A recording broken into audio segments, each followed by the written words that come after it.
Good morning, ladies and gentlemen. Welcome to the Code Enforcement Board meeting of October 7th. If you would, please join me in the pledge to the flag. To the flag of the United States of America, to the republic for which it stands, one nation, under God, indivisible, with liberty and justice for all.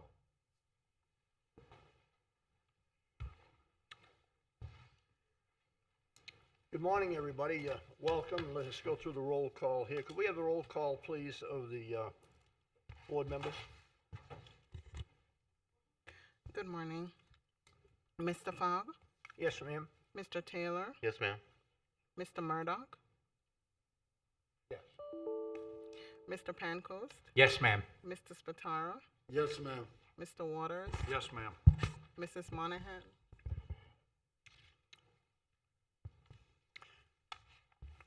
Okay, could we have the approval of the minutes of August 5th? Make a motion to approve? Do I hear a second? Mr. Second. Murdoch? Mr. Taylor? All in favor, say aye. Aye. Could we have the swearing in of the staff members, please? State your name for the record. Doug Harvey. Daniel Williams. Doug Harvey. Do you affirm to tell the truth, the whole truth, and nothing but the truth? Yes, ma'am.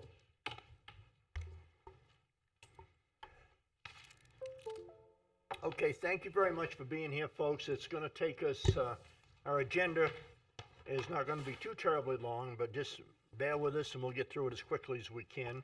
And then at this time, if there's anybody in the audience that would like to make a public comment that has nothing to do with the meeting today, this would be the time to do it. If nobody has any advice for us, then we'll continue on. Mr. Chairman of the board, if you mind waiting a few minutes, I'm having technical difficulties putting up my presentation. Can you give me a few minutes? Surely. Yes, ma'am. We'll just go on hold here for a little bit.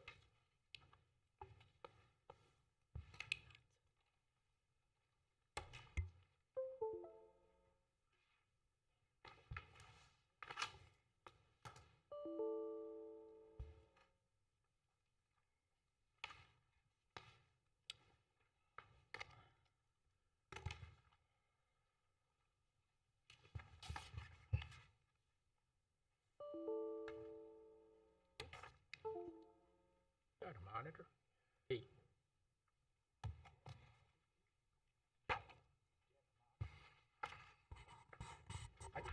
I'll be This back. thing. Oh, right there. Oh, up there? Okay. Nothing like electronics in today's age. They're great when they work. We can approve the consent agenda, can't we? Yeah, that's it. Remember, they're here for We're our, not running. make our lives easier, hardy har har. Yes, they are. Absolutely.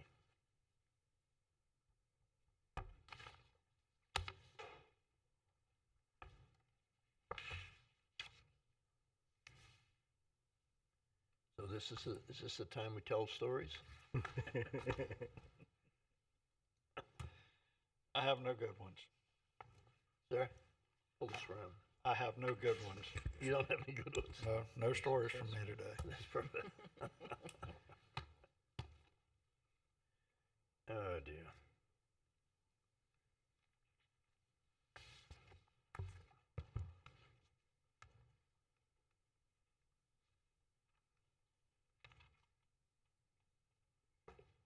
I guess we could do the consent agenda. I don't think that's gonna, Mr. Chairman, I wouldn't do anything yet. okay, If anything, if it's going to take a little while, you could call a recess. okay. You could call a recess. Good morning, Monica. Good morning. Well, I'll approve it. Sir? I'll approve it. We'll just wait.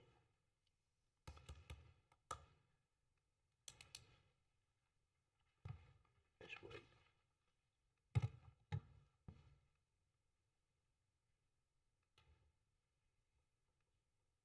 Miss Monahan, we missed you the other day.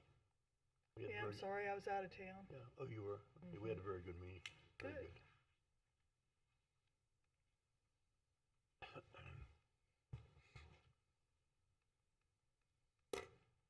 What's taking Park here?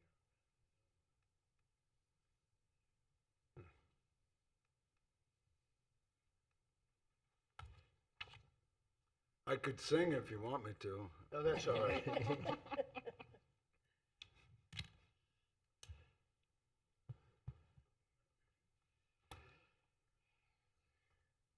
Must be Electronics Day. I'm having a small issue as well. You're doing well. I You're shall okay. return briefly.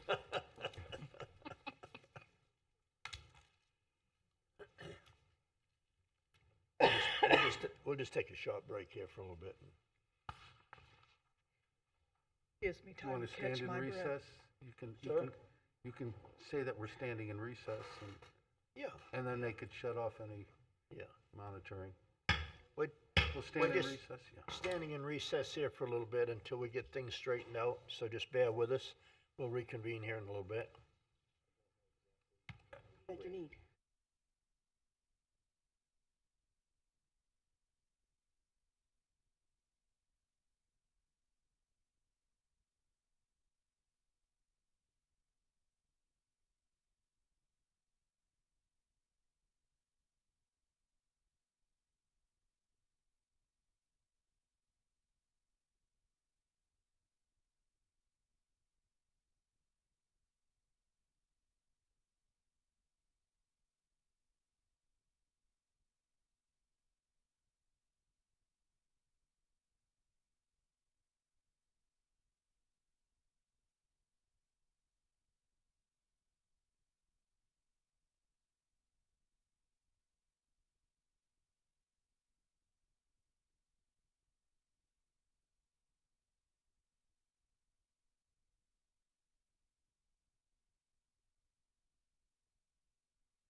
gentlemen, we are now gonna reconvene at about 9:15, I believe, and go forward from here. And so just bear with us if you will.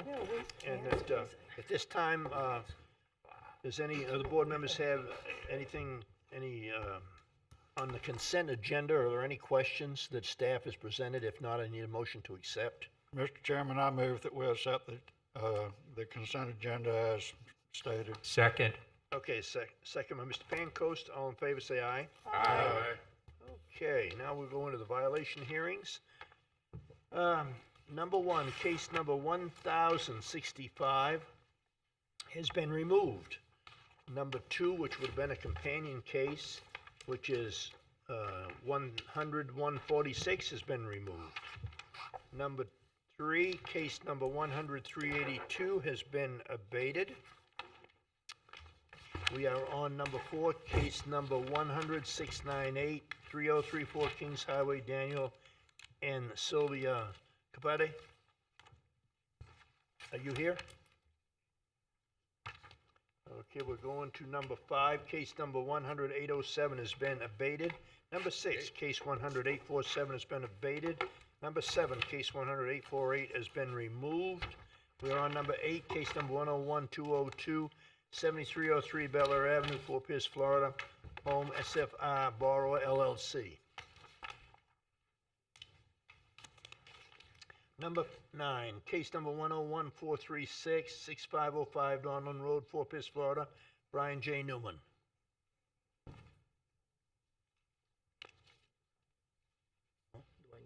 Number 10, case number 103092, location of violation, 4912 Palo Pines Court, Michael T. Conley.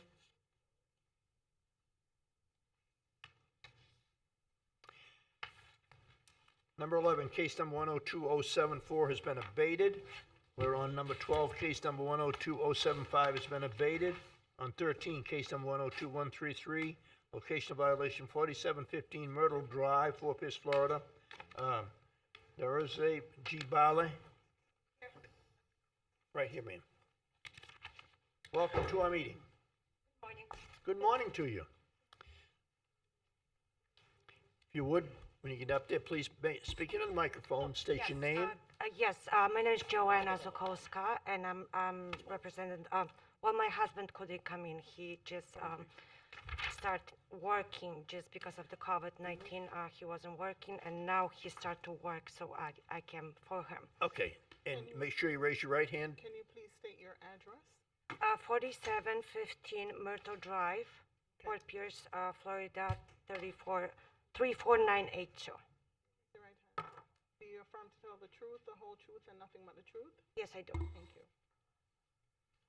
Okay, we're going to be with you in just a moment. This morning, we're going to speak to Josh. Good morning, sir. Good morning, Mr. Chairman, Code Board members.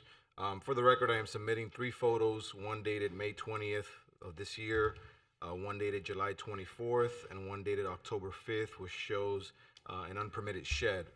4715 Myrtle Drive was found in violation of section 11.0501, shed being built without a permit. Courtesy letter was issued on May 20th with a compliance date of June 22nd.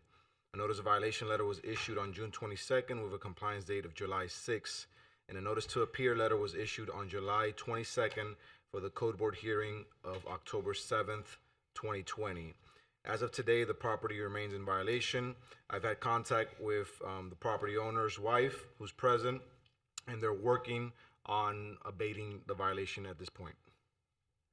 Okay, very good. Ma'am, where are you in this program? Well, actually, we were trying, get a permit and all. I have all the application ready with the permit and everything. I wasn't able to get an architect in a timely manner to get the all the drawings. So I would like to request more time, and because it is already removed, it is still on the property because it has to be taken away taken away from my property. Okay. Which I wasn't aware. I thought this is just it's okay to just remove that from the ground and everything. But per Josh, per the inspector, he says it needs to be removed completely from my property. Okay, what is, remove the building? Is that, Yeah, the structure is unpermitted, so they went ahead and removed the walls. But if you look at the last photo from 2 days ago, the structure's still on the property. If there's no permit, it has to be completely removed from the okay, property. from the property, okay, all Right. right, very good. So I Is- would like to request more time, like, Okay. just because of the lately financial hardship, it's very hard to We find. understand, we'll try to work with you. You're Yeah. talking about 30 days? I've got a question first. You say the shed has been disassembled, but still on the property? Yes, If it's disassembled, it's not a shed. it's not. But- Yeah, I do have a pictures. And Per the everything. It's- building department, and Mr. Harvey can testify, the structure needs to be completely removed from the property if there's no permit, and the structure's still sitting on the property. Mr. Murdoch, Catherine Barbieri, Assistant County Attorney. It's been disassembled, but you can see the picture. There's still a structure there. It's Oh, not okay. laying on the So ground in a it's not pile been disassembled and, all the Okay. way yet. Oh, okay, We I are got working you, on it, okay. but there is still a structure there. okay, I got you. So Okay. we're referring to it as a shed, but I don't know what I would really call that right now. Oh, okay. But it's a structure that's not permitted. Oh, okay, all right. So timeframe wise, your husband or whomever is going to, you can have it done in 30 days? Or 60 well, days? in this case, if we're not gonna remove that, I'm gonna apply for the application for the permit. It just, like, I have found, lately one of the architect who says, at least 4 or 5 weeks to get the drawings done. Okay. So at least I'm gonna need like 60 days if I'm gonna apply for the Okay, permit. so And maybe we can get you till after the first of the year, if that would work, possibly. yeah, I don't probably. know, we'll see what the board does. Does anybody on the board have any questions? Mr. Chair, I'll make a swing at it. Yes, sir. I'd like to make a motion. I hereby move in reference to case number 102133, that the Code Enforcement Board continue this case to the Code Enforcement Board meeting on, I'm looking for it, January 6th. Mr. Chairman, there's no code board meeting in the month of January. Let me make that to February 3rd, excuse me. February 3rd? Okay, I'm sir. sure more time would be appreciated. That'd be- I'll second that. And even though we don't have a meeting in January, it doesn't mean that we can't move to continue that till that Well, point. right, we could, but that's it. So Okay. you made the motion, That the is my second. motion. I second, yes. Okay. All in favor, say aye. Aye. Opposed, like sign. You have till February 3rd, please make sure you get it all done. Very good, thank you. And have a very nice much. holiday. I'm sorry? This is your holiday present. Yes, thank you very much. Okay, Appreciate that's it. all right. Have a good day, ma'am. You too, thanks. Okay, we're going to number 14, case number 102149, 2559 Rainbow Drive, Fort Pierce, Florida, Christopher K. Mora.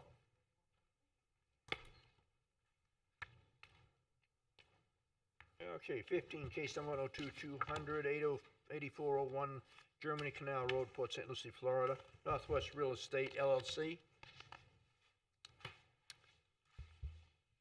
Are you the first one, or are you the real estate? Real estate. Okay. Yes, sir. Please state your name and address and be sworn in. My name is Mahdi Shaheen, 8401 Germany Canal Road. We affirm to tell the truth, the whole truth, and nothing but the truth. Yes, ma'am. Okay, just bear with us. We're gonna hear from Josh again, and then we'll speak with you. Yes, sir.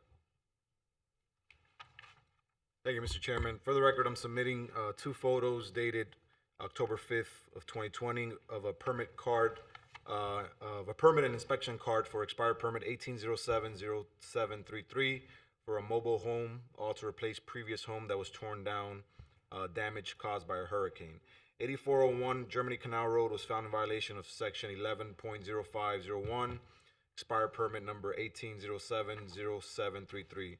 A courtesy letter was issued on May 26th of 2020 with a compliance date of June 26th. A notice of violation letter was issued on June 27th with a compliance date of July 10th. And a notice to appear letter was issued on July 10th for the code board hearing of October 7th, 2020. As of today, October 7th, the property remains in violation. I've been in contact with the property owner and he is working to abate. Okay, so let me ask you this. All we have is a permit here, and we can't really read that. I can't read it real well. I don't know if anybody No, else. it's impossible. Pardon me? It's impossible. Yeah, and so it's just about this, there are no pictures, nothing to do with No, the we- facility is gone? I never got access to the property, so I wasn't able to document, He didn't get he wouldn't give you access to it, or? well, we just spoke on Friday. This is the first time we spoke, so I haven't had contact with him until Friday. But per the property owner, and you could ask him, the structure is there, correct? Yes, sir. Yes, sir. Right, it's a mobile home, that was replaced. The permit was issued in 2018 and it expired. He's had trouble with the contractor, and he's working on getting it, reissued. So and that's 2 or finalized. 3 years, so you haven't really been in contact with us ever since you got the notice? So when I got the notice, so we When- paid, Excuse me, when did you get the notice? The the first notice? May, In May? right, yes. Okay. So So- you, all right, go forward.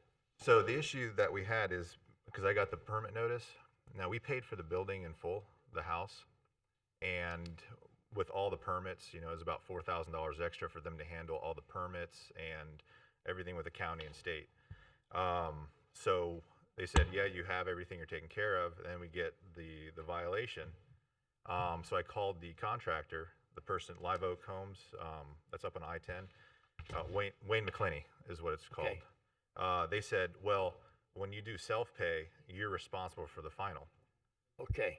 I said, then why did we pay this huge amount of money for you guys to take care of the permits when, you know, you're really not doing everything? And then we had an issue where they were supposed to come out and fix a bunch of issues. They never did. And then they just kind of postponed until the warranty on the home expired. So kind of stuck out of pocket now on that. And I'm just, at this point, you know, I'm just so fed up with it. I'm just taking care of it myself and being Okay. done. And so they did pull some of the permits, or you pulled them? No, they did all the permits except for the final. Apparently, the final, they said, was on me. Okay. Mr. Waters, would you have any idea on I that? have a question. The contractor pulled the permit. You didn't pull that as a homeowner builder permit, did you? I have the contractor copy here. The general contractor pulled the permit. You didn't pull it as I don't know how to answer that question correctly. well, there's 2 ways you can pull a permit. You can do it as a homeowner builder. You have the right Okay, to then do the that. contractor did. The contractor did. So, you have quite a bit of teeth under the law. You can certainly go to your contractor, complain to contractor licensing board, and probably. I just found out. Yeah, he's been referred to Mr. Sissia this morning, and he's gonna submit a complaint affidavit to our contractor licensing investigator to go Okay. after the contractor. The reason we didn't bring the contractor along with the property owner is because we didn't get service on the contractor. You couldn't get service? Right, so he has no idea that he's been served, so we couldn't Okay. bring him forward. Because That's we the- don't need him coming back to the county and doing people, you know, Right. if we pay and try to do the right thing and all that. That was my question. Thanks, So- Mr. Waters. So, Okay, well, my question So what I was is, gonna Okay. never go mind. ahead. I'm sorry. Okay, so what I ended up doing, like I said, because I talked to Josh, I ended up getting a hold. So Tradewinds, they had a whole issue of trying to get out there. The ones who originally did the survey, I ended up finding out the owner of Tradewinds Survey passed away. So I got a hold of Mixon Land Surveying. They sent someone out yesterday for me. They ran a preliminary survey, and then they sent me this letter telling me for my final elevation. And they're working up on a set of drawings to submit. To submit to the board. Submit to the permitting.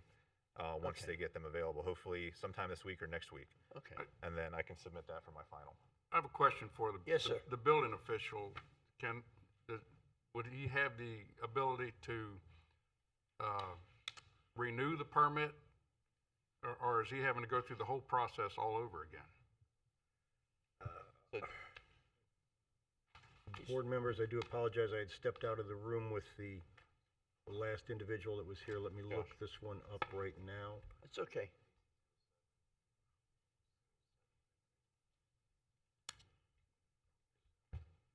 Oh, 0733.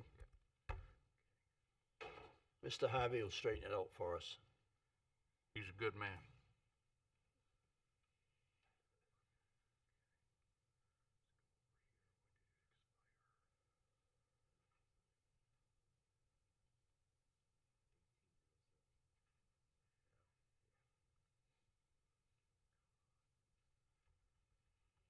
Must be a full moon, technical difficulties. I do apologize. That's why we had a problem with ours today. It's the whole month. Oh, who's kidding who? It's the whole year.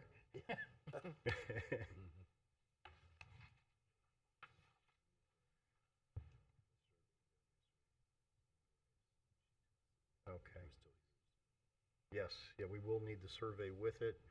I'm looking at the permit page in our system, and the permit actually expired on August 2nd of 2019, which means that this permit is expired in excess of a year.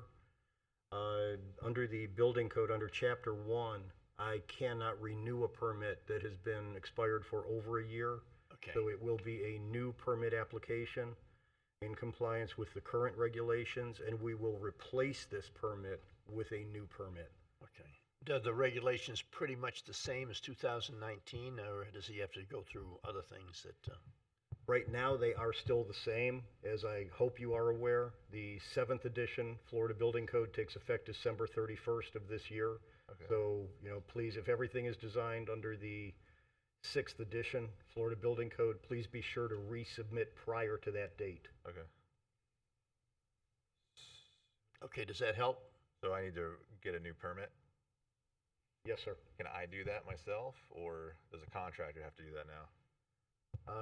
This was for a replacement for a mobile home, a There manufactured home. there was a brick structure there, and then it got damaged while I was deployed overseas.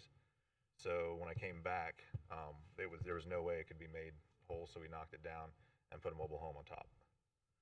Okay, a mobile home actually requires a mobile home installer, as licensed by Florida Yeah, Statute that's 320. what we had. It was a mobile home installer. Yeah, mobile home installer is required to install the mobile home, and then it needs a plumbing, electrical, and mechanical contractor for connection of the utilities to the manufactured home. Yeah, it's all, like I Yes, said, sir. everything was done. I had inspectors from the county come out and look at it. They just said you needed your final. Okay. That's where the mix-up was between myself and Wayne McClenny. Okay, well, you've got the information from Mr. Harvey and all that. Mr. Waters? Harvey, is what you're looking at right now, Final all inspection. of the inspections have been done except for the final? Is that the way that, Yes, sir, Mr. Waters, I just went to the inspection page, and what we can do with this is we can do a minimum permit just for final inspection. Sir, I will give you my card on your way out, and we can work through the details on it without taking board time. great. It'll be fairly simple, Mr. Chairman. Well, okay, very good. All right, so if there's not any other questions, then we'll go forward. I think we're looking, you're gonna need probably 60 days, I imagine? think we continue this until the February 6th meeting. There you go. I'll second, if that's a motion. Okay, making a motion. I'm There's making the motion. All right. And he seconded. Okay, very good. All in favor of that, say aye. Aye. Opposed, like sign. Okay, thank you, sir, for your time. I'm sorry, what was the date? I'm sorry, Mr. Chairman. February 6th. Yes. Or, yeah, I think it was 6th. February 3rd. Okay, we're going to number, let me see, this one. We're going to number 16, case number 102645 has been abated. We're on 17, case number 102686. 5175 Melville Road, Fort Pierce, Florida, Emerson Abar.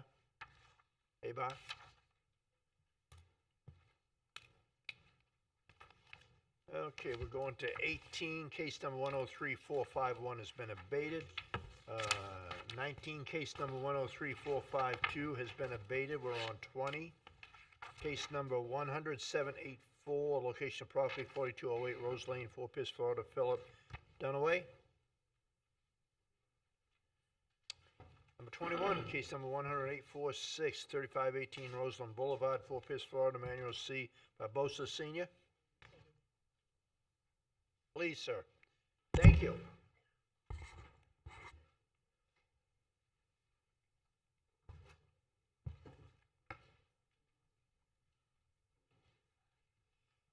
One moment.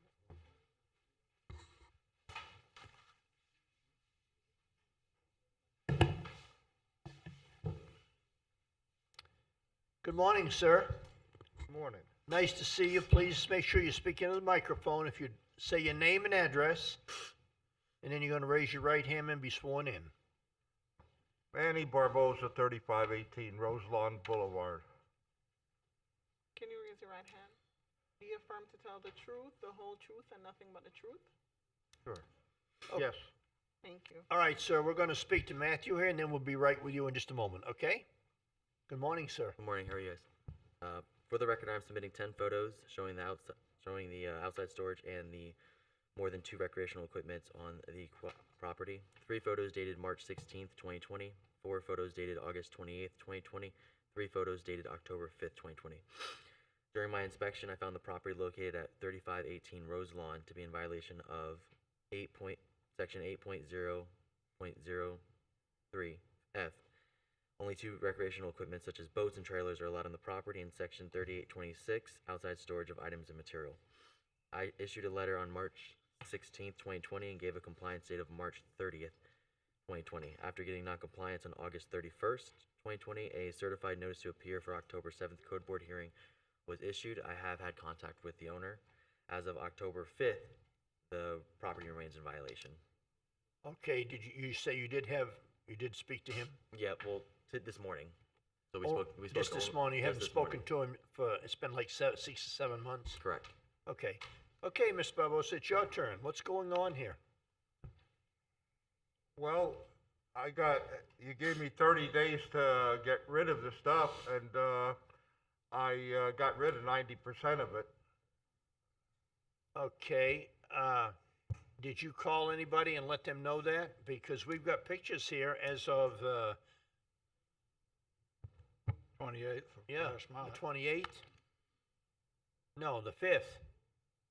And we see there's still things there in the back. So can you tell us anything? You can see it on the screen. Is that your house? If we go back to the pictures in the backyard, there still seems to be quite a bit there. Right. Well, the trailers are there, and my truck is stuck in the mud. Okay. And I had about 8 to 10 inches of water in the backyard. Oh, I know that, but I understand that, like today, but we're looking back here, you got cited back in March of 2020, and I know it's been a while, it's only been like 6 or 7 months probably since then, but, No, sir. I have not been cited. oh, you haven't? You were not served? You didn't have the paperwork? I don't have nothing. I don't know where. We did issue a letter of my understanding. We do have, Did he sign for it? Was it a registered letter? yeah, we have right here, 3518 Rose Lawn, signature of receipt. Says, says 7CV19 Wilson 29, 3518 Rose Lawn. Who was it signed by? It just says, it's more of a signature. It's more of an uneligible signature. Okay, all right. Just trying to figure out, is it, can you show him, can you Yep. show it and see if it's his signature? I'm just curious. Maybe he would, Where was it sent to? It's sent to the address that's on file for property appraisers. The address on So, file. 3518 Rose Lawn. is that where you get your tax bill and everything? Is that your address? 3518, but in the summertime, I'm usually up north. And I Okay. didn't go because of the COVID. Okay, so you didn't come down this year because of that? I All didn't right. go up. I'm excuse me, you didn't go up? I did not go up. So no. you were here all this time? 316, yes, I was. I was down here. Okay, all right, and you've Ask been, him whose signature that is. yeah, is that, ask him, is that his signature?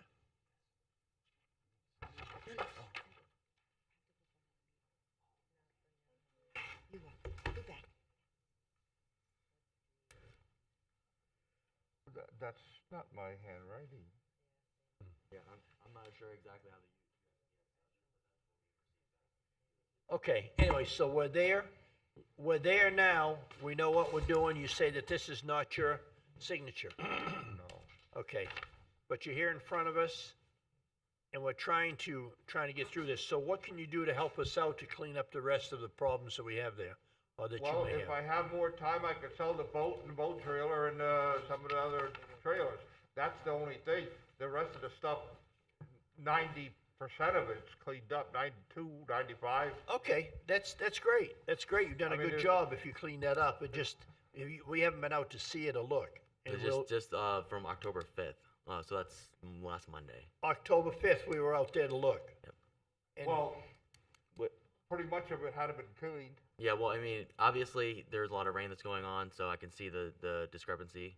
But when I spoke to him this morning, he was asking for the next code board hearing, so November.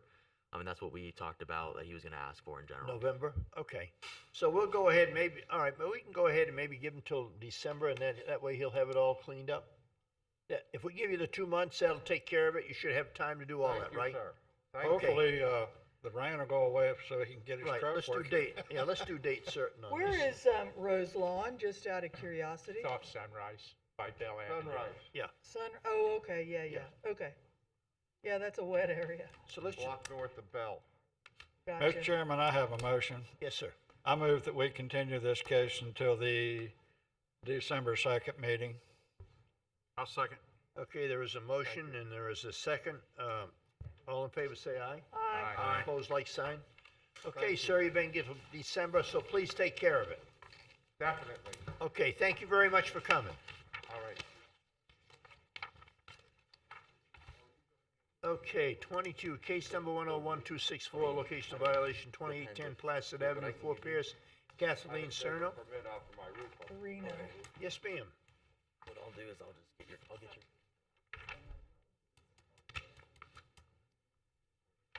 Thank you, sir.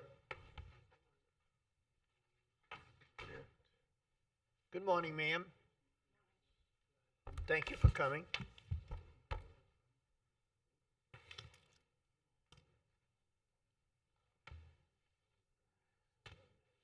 Please state your name and speak into the microphone and state your name and address. Kathleen Sereno, 2810 Placid Avenue. Okay, would you raise your right hand? Do you affirm to tell the truth, the whole truth, and nothing but the truth? Yes, I do. Thank you. Okay, ma'am, we're going to go ahead and speak to Matthew here, and we'll be right back with you. Yes, Okay. sir. For the record, I'm submitting 11 photos showing the mold and mildew, the swimming pool that's not maintained, and the Okay, swimming. excuse me for interrupting. Ma'am, can you see the screen? Does it bother you to look at the screen so you can see what we're talking about? I saw you looking down. I was just in. Well, it's the lights. I'm prepping for 5 weeks for eye surgery Okay, tomorrow. okay. So I'm a little. No, and that's fine. I thought you were missing. I didn't want you to Try miss this something. TV screen over here. Okay, Yes, I Matthew, see go it. ahead. Sir, go ahead. All right, for the record, I'm submitting 11 photos showing the violations. 3 photos dated April 27, 2020, 4 photos dated August 28, 2020, 4 photos dated October 5, 2020. During my inspection, I found the property located at 2810 Placid Avenue to be in violation of Section 13.09.00, mold and mildew from the structure, 13.08.01, swimming pool must be maintained and cleaned, Section 8.00.05, all swimming pools are required to be completely enclosed with a screen enclosure.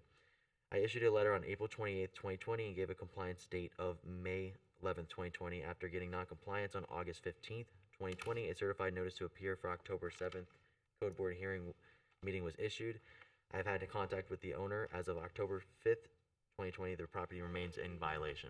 Okay, have you been to the house and talked to the lady? I haven't been in person, but we spoke over the phone.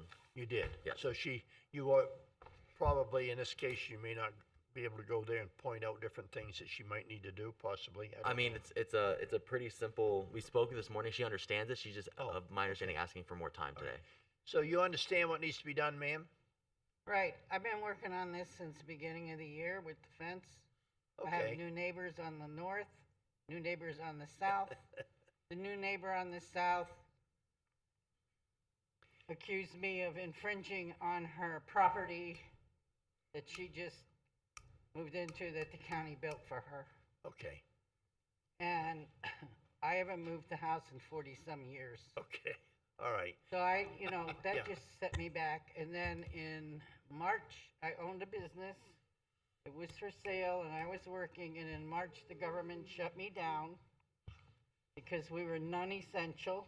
Okay, And then when we were opened up 4 months later, I was totally broke. And I just walked away from it because Okay.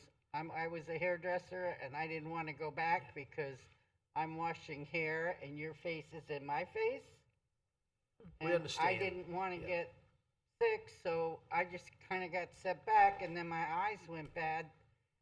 it's just one of those years. It's been trying times for a lot of people, and unfortunately, it seems like you have your share, more than your share possibly. But Yeah, I anyway, lost my dogs too. you did. And July 4th, they got sick and died. okay, so we're talking about mildew, we're talking about the swimming pool and things like that, Right.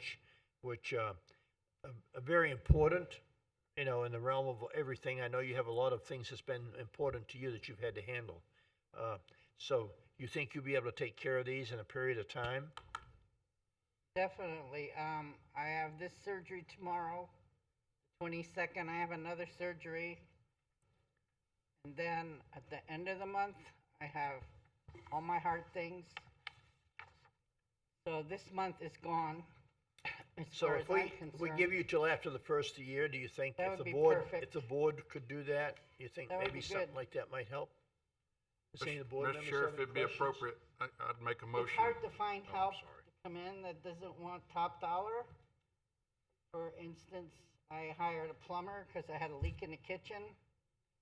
I left the room for a minute and I heard all this noise and I said, "What are you doing?" And he said, "I'm cutting a hole in your living room wall." Okay. I said, "The leak is in the kitchen." And I sent him home with a hefty Okay. check. Wrong person. Yeah. I Well, understand. I mean, I've had a lot of these. Yeah, okay, Not easy being single. right, I understand. Mr. Chair, I'm inclined to give her the time as requested, and I would make a motion, we postpone this till February 3rd meeting. Okay, second. all right, second, Mr. Murdock, all in favor, say aye. Aye. Opposed, like sign. Okay, ma'am, after the first of the year, have a nice holiday if you can. Thank you so much. I Okay. appreciate it Yes, ma'am. more than you'll know. See, it wasn't as bad as you thought, was it? No, I Okay. wasn't too afraid or I wouldn't have come. I just don't back out. Thank you. Number 23, case number 101-934-138, Aroso Boulevard, Fort St. Lucie, Florida. Robert G. I understand. Yeah, we have it right here. cut We'll be share. able to talk to you about it. Thank you so much. Thank you. Gucci. Robert G. No? Okay, we're on number 24, case number 103-093-13827 South Indian River Drive, lot 16, Robert Ralph Heritage, Rosemary Heritage. We have a letter. We do. That, Is that the I letter? think applies to this case. 103-093 there, we do have a letter.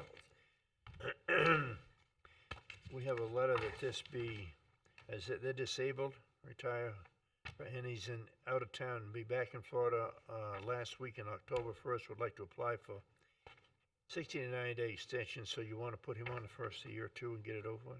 Yep. What are you thinking? Okay, need a motion on this one? Mr. Chair, I have a favorite date of February 2nd, obviously. I Okay, make a that's motion to postpone it till 103-093. then. Yes, sir. Okay, very good. And is there a second?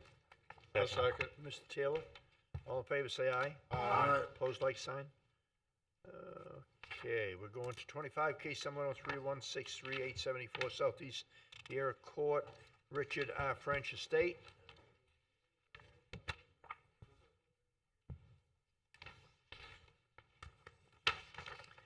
We're on 26, case number 101-391-117 Queen Elizabeth Court, Greg Isabel.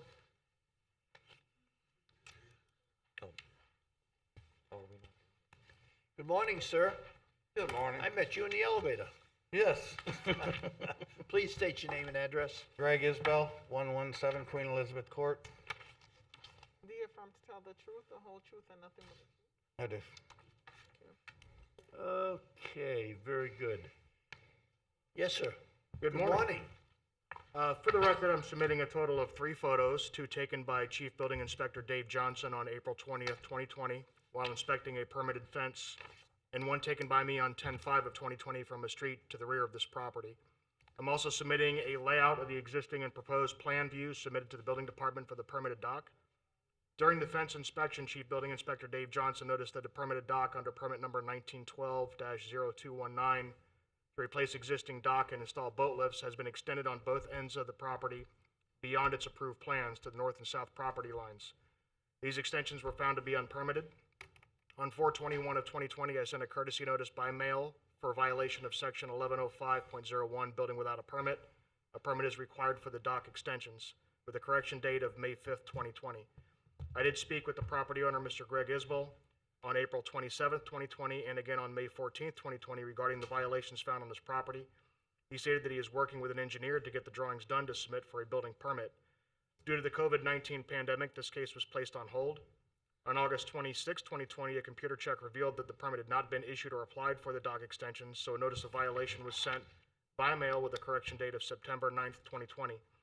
As of September 10th, 2020, a computer check revealed that the permit was still not issued or applied for, so a notice to appear before the October 7th Code Enforcement Board was sent via certified mail, which was delivered and signed for.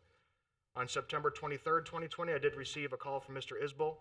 The violation was reviewed, and he said that he will be present for the hearing, which he is. As of October 6, 2020, the property remains in violation, but per discussion and for the record, he is currently working with an engineer to get this resolved. Okay, great, great. Mr. Isbell, thank you for coming. Sorry for the inconvenience, but we have to stay on top of some of these things as staff does. So anyway, what is the time frame do you think you'll have? Well, this here's done? the problem. I hired Dana Small, which is an environmental engineer. She's got to go through DEP and Army Corps again. We already went through it for the dock. What actually happened was when I bought the house, it had a dock from property line to property line. Well, the neighbors told me you had to stay 10 feet off the property line on each side unless you got a letter. So Dana drew it 10 feet off. Then come to find out the neighbors were full of it. So I put a little walkway from the edge of the dock's 10 foot wide. That walkway is 4.5 feet or 5 feet. I just put a little walkway so I could get to one neighbor's and they could get to mine on each end, which is a violation. So, but since the permit was closed out, I couldn't do a revision. So I had to rehire the engineer, and she's going back through all the process. I called her yesterday. She says, "What do you want me to tell you? Until Army Corps and DEP gives me the paperwork, they won't accept a new permit." Okay, all right, very good. So you're right in the slot with a lot of other people. You just need time. Okay, all right, very good. Well, we appreciate you being here. We're sorry you have to go through all this, but sometimes things happen, and evidently, you know, if we don't ask the right questions from the right people that have the right answers, we get in situations No, like I this. understand it, and I understand his point. I mean, I Yeah. did put a walkway on it, but it's, you know, it's got to be permanent, but I can't control the government and when they're We going to give me. understand. We understand. So we'll go ahead and, anybody on the board have any questions? No, we're looking for a motion. Mr. Chairman, I have a motion that we continue this case to the February 3rd meeting. Second. 2021. Okay, so that, yeah. And the second one, Mr. Waters, all in favor, say aye. Aye. Opposed, like sign. Okay, sir, you got till February next year. Have a nice holiday. Thank you. Okay, thank you for your time.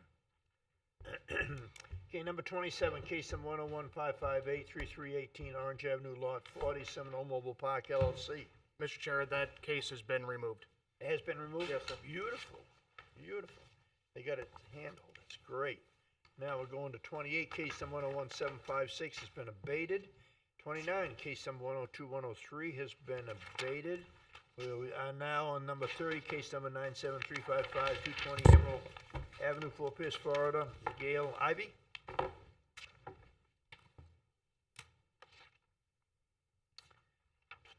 Case number 100-209 has been removed. 32, case number 100-372 has been abated. We're on 33, case number 100-565, 3901 Metzger Road, Fort Pierce, Florida. 1810 Ambassador Holdings LLC. Staff is asking a 60-day continuance to the February 3rd Code Board meeting. I'm sorry. Staff is asking, on this one, staff is asking. Yes, a 60-day continuance to the December 2nd Code Board meeting. I apologize. Okay, is December 2nd fine? You want to go the first of the year like we did with the others? It's up to you. Is that all right? Whatever you want to do, whatever the board members would like, you just need Mr. a motion. Chairman, let's continue this to the February 3rd board meeting, 2021. Okay, second by Mr. Taylor. All in favor, say aye. Aye. Opposed, like sign. Okay, 34, case number 100-734, 2705 Essex Drive, Cornelius Peterson has been removed. 35, case number 100-742, J. Gardens Lane, Fort Pierce, Richard Millock.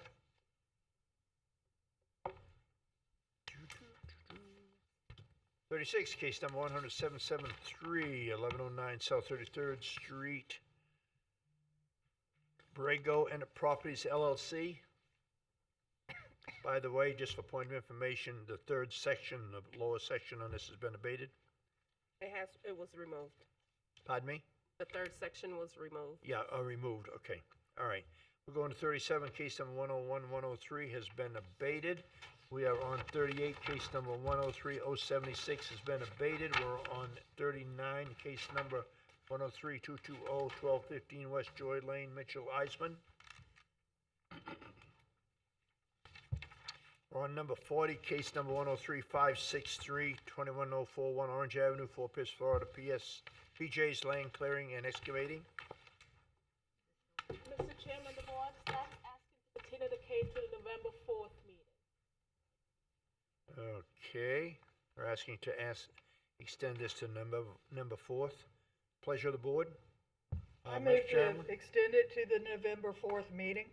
Second. Second by Mr. Murdock. All in favor, say aye. Aye. Aye. Close like sign. Okay, we are going over to the fine hearings. Okay, can we have the hall sounded, please? Mr. Chairman, the board, page 6, number 8, he is here. Where was it earlier?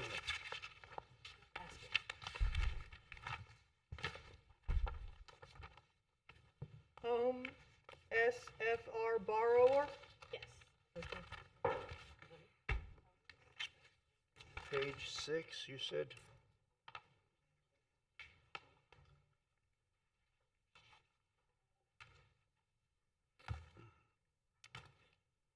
Okay, 7303 Bel Air Avenue, Home SFR Borrower LLC. Good morning. We started at 9 o'clock. Where were you? The GPS took me to the other building, and I was trying to find this place. I'm really sorry. Throw the GPS out the window. Sometimes they don't work That was right. my phone, actually. Okay, sir, please state your name and address. Sure. It's Leonardo Farias. My address is 10072 Yellow Jasmine Drive, Orlando, Florida, 32832. Okay, would you raise your right hand? Do you affirm to tell the truth, the whole truth, and nothing but the truth? Yes, I do. Okay, sir, we're going to hear from Ms. DeFrancisco. No, we're going to hear from Danielle. Danielle this Taking over morning. the cases today. You just sit tight for a little bit, and we'll get back with you. Yes, ma'am. For the record, I'm submitting one photo dated March 7, 2017 that shows the garage door, 2 photos dated March 31, 2020, 2 photos dated September 25th, 2020, and 1 photo dated October 5th, 2020. On July 29, 2020, Officer DeFrancisco issued a notice of violation letter to the property owner for being in violation of Section 11.05.01 for not having a permit for the garage door. She gave a compliance date of August 14, 2020. Officer DeFrancisco has had numerous contact with a representative of the property owner. However, after getting no compliance, a notice to appear before the October 7, 2020 Code Enforcement Board was issued on August 25, 2020. As of today, October 7, 2020, the property is still in violation as no permit has been obtained. Okay, all right. Sir, do you have a story for us? Yeah. The company lost a few employees because of the coronavirus. They have some financial issue, and the person responsible for the violation is gone. And I'm actually working on another department, and I'm here to try to help the company in order to. Do you work with a company, or do you work for the homeowner? I work for the company. You work for the company? Yes, that owns the home. And when did you get your first notice? I spoke with Ms. Dana a week ago or 10 days ago. No, when did the company get their first notice? I don't know because I was not involved with violations back in the time. So I just heard with Ms. Dana because I was helping her with another violation that we complied. And for the reason I assigned a work order to a vendor, but we have issues right here to find a local general contractor in Port St. Lucie. All our vendors, it's from Broward County, Miami, where we have most of the properties. And I would like to see. Okay, so you'll get this permitted fairly quickly? Yes, I already assigned a work order to a vendor that he's going to be applying for the permit as soon as possible. Okay, so you'll be applying for a permit within 30 days? 60 yes, days? Yes, no, yeah. They already working with the paperwork to submit it this week or next week. So I don't know how long it usually takes to. Is this a rental house? Is this It a is. rental? It is. Yeah. How many rentals do you have in this county? I'm not sure. I don't know the answer. More than one? That was a good answer. Yes. Yeah, because we just like, we want the properties to be kept up and all that. That's Exactly, why, yeah. Well, we need Miss the permit. Miss Danielle, how long do you think it'll take him to get a permit? I mean, once he's submitted, it would take Couple days. a couple days, yeah. Once it all depends on him. When he submitted, it'll probably take a week or two. Okay. Where are you on the permitting process? Well, yeah, I would assign the work order to the general contractor to apply for the permit. do you have the engineering? Do you have all the engineering for the door and all They specs? stated that it's not necessary engineer plans, just the NOA and the building application. Let's speak to Mr. Harvey. Mr. Chairman, he is correct. The NOA and under residential, we can utilize the tables in the residential code in order to get the design pressures that are required. It is something that's pretty standard operating procedure Okay. for us. Okay, very good. Then, board, we're looking for, 30 days? I think it's fine. I have a motion. Yes, ma'am. I hereby move in reference to case number 101202, Yes. that the Code Enforcement Board make the following determination after hearing the facts in this case, the testimony, and the recommendation of staff with regard to the existence of a violation. We determine the violation in fact did occur, and the alleged violator committed the violation. An order of enforcement is warranted. If the order of enforcement is not complied with by November 16th, 2020, a fine of up to $250 per day may be imposed. A cost of $200 has been imposed as a cost for prosecuting this case. Please take notice that on the first Wednesday of the month after the date given for compliance at 9 a.m. or as soon thereafter as may be heard, a fine hearing will be held if the violation is not abated by the given compliance date. Do I hear a second? Second. Mr. Taylor, second. All in favor, say aye. Aye. Opposed, like sign. Okay, sir. Thank Can you, give it guys. till Thank you so November much. 2nd. Appreciate it. All right, 16, excuse me. Okay, now we're gonna go back to, we were getting, if we could have the hall sounded, please, and if you would, Ms. Monahan, just go ahead and read off those that failed to show. We're sounding the halls for case number 100698. The location of violation is 3034 North Kings Highway, Fort Pierce. The property owner is Danny and Sylvia Capuchiti.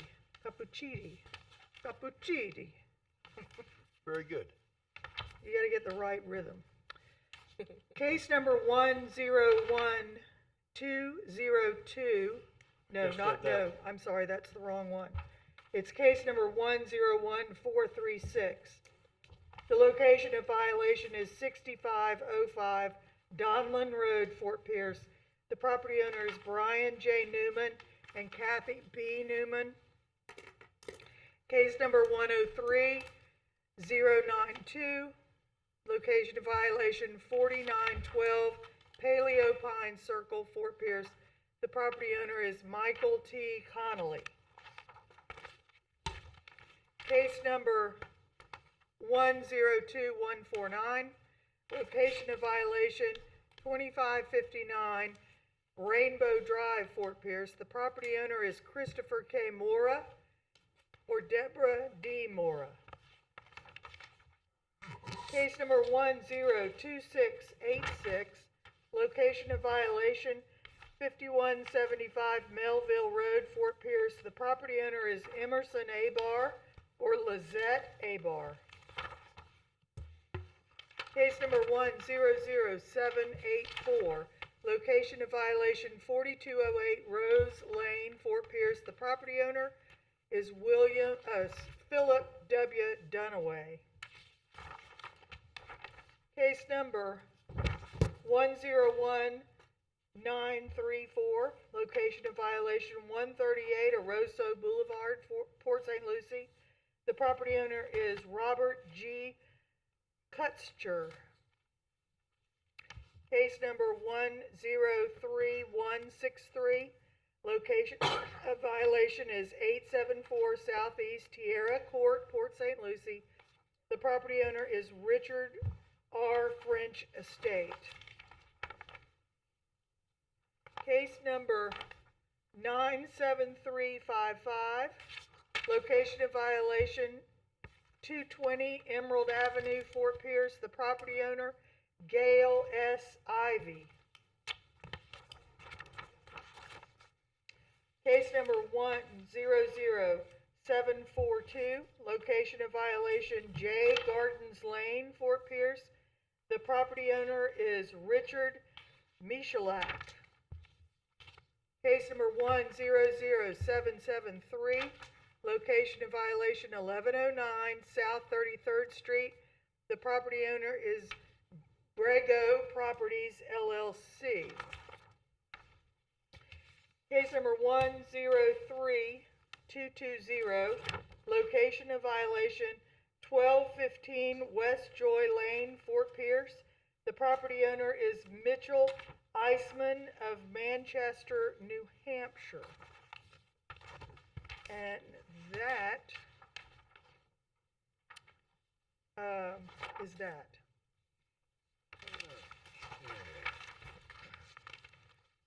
Very good. So is that, did you get 103563? The last one?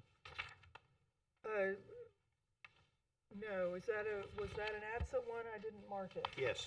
That's a continuation. That was a continuation. Oh, it was, oh, that's the one we continued, okay. Thank you very much, I'm sorry, I didn't make a note on here. Okay, now, ma'am, have the halls been sounded? Yes, Mr. Chairman. Okay, we're looking for a motion. I have a Mr. motion. Taylor?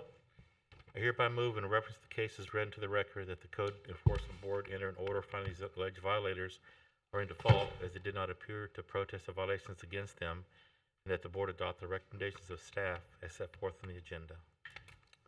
Okay. Second. Second by Mr. Murdock. All in favor, say aye. Aye. Opposed, like sign. Okay, we're going into fine hearings, folks, and the first fine hearing is case number 101518, 874 Southeast Terra Court, Richard R. French Estate.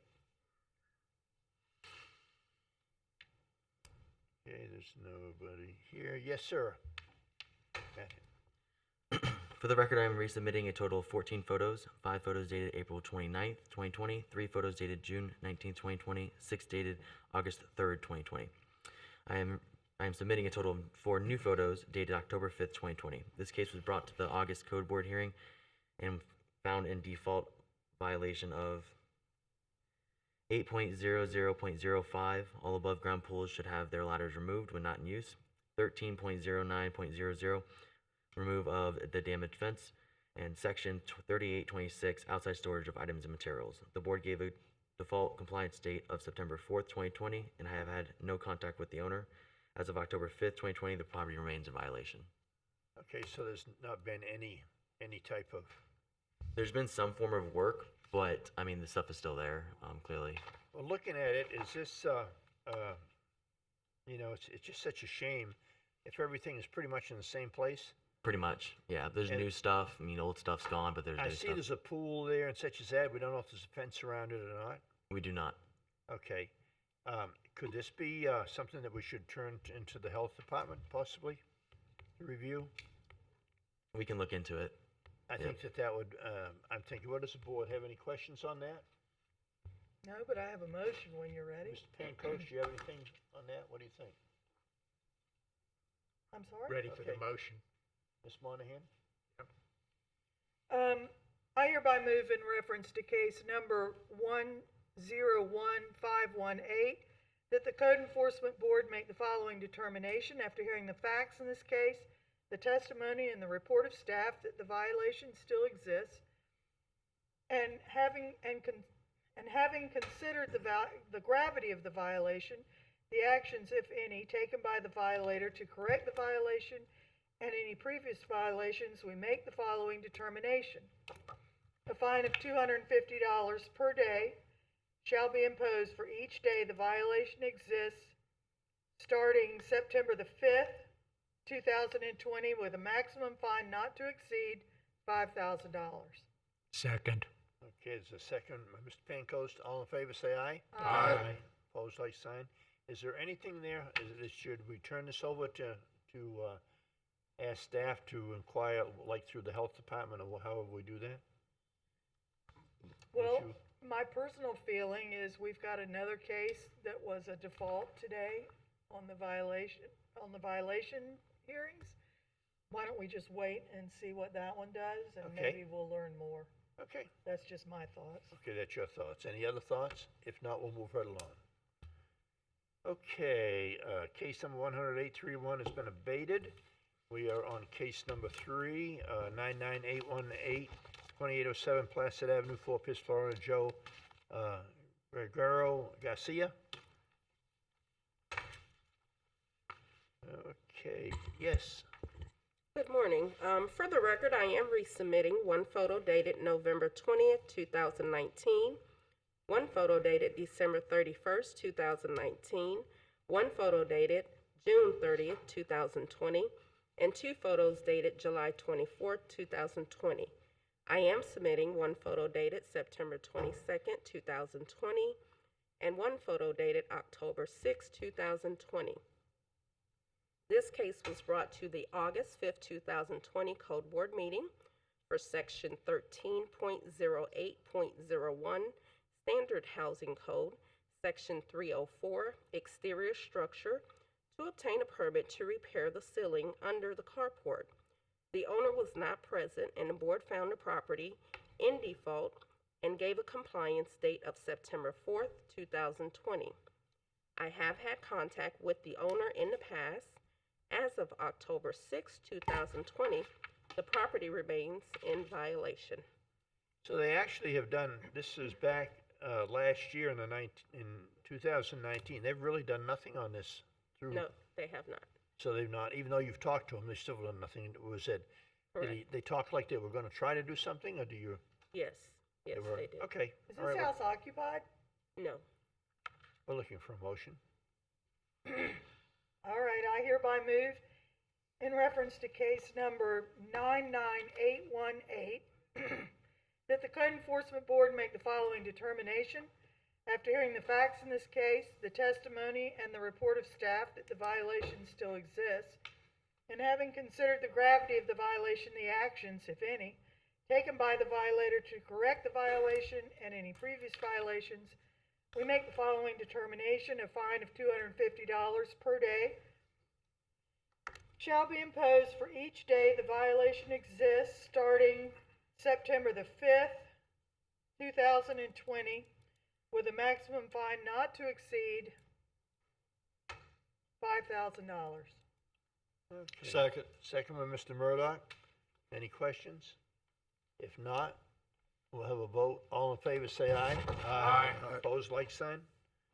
Okay, we are going to repeat violations. Number 1, case number 103343, 354 Bay Singer Avenue, Mohammed Khan.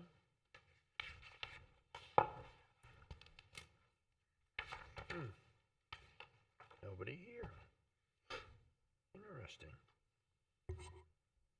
Is that you, ma'am? You're the resident? Yes. Okay, so just, please just state your name and address and, Alondra Mendez, 354 Bay Singer Avenue in Fort Pierce, Florida, 34982. okay, and you're representing this gentleman? Yes. Okay. Do you affirm to tell the truth, the whole truth, and nothing but the truth? I do. Thank you. Okay, very good. Do you have anything on this, sir? Yes, thank you, Mr. Chairman. For the record, I'm submitting a total of 2 photos dated June 14th. One photo, both of them are of a commercial vehicle. There was parked there an hour apart. This property came before the Code Board hearing on June 5th of 2020 and was found in default to have been in violation of Section 7.10.14, Commercial Vehicle in Residential District. On June 14th of 2020, I found 354 Bay Singer Avenue to again be in violation of Section 7.10.14, Commercial Vehicle in Residential District. On June 17th, I issued a notice of repeat violation. I've had contact with the owner, Mr. Khan, and tenant, Ms. Alondra, and explained the ways to correct the violation. The property has been inspected since multiple times after and found to be in compliance. And as of today, the property is in compliance.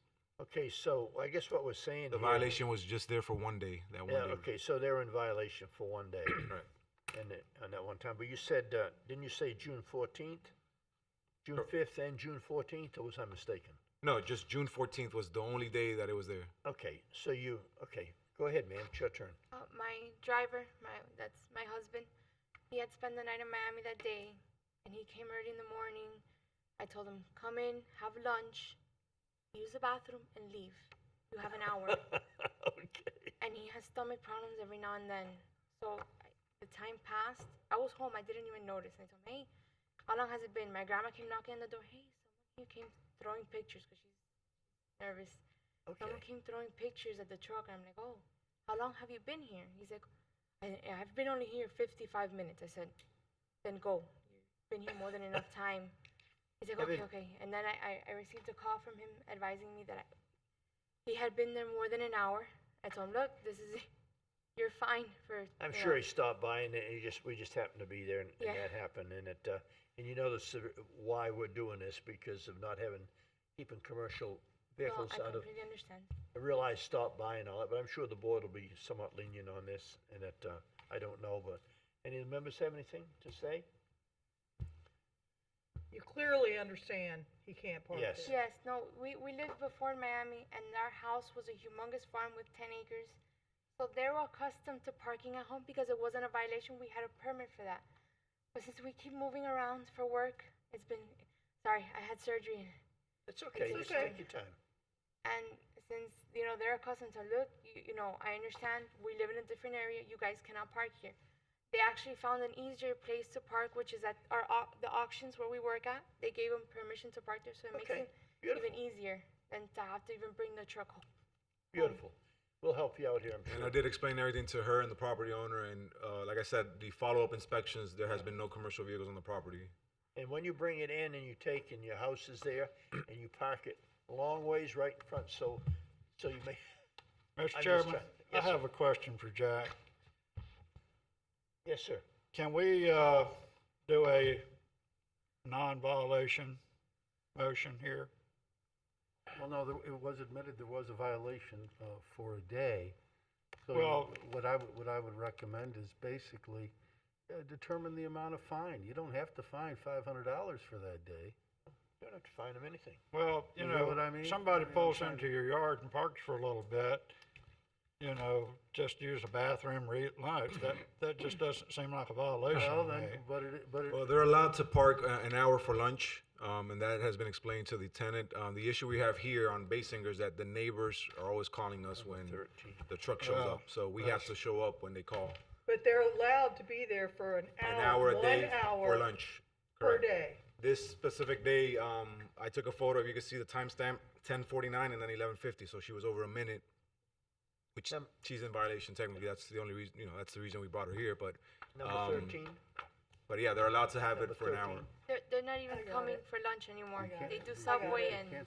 Okay, Ms. Monahan's got it. Mr. Chair, Yes.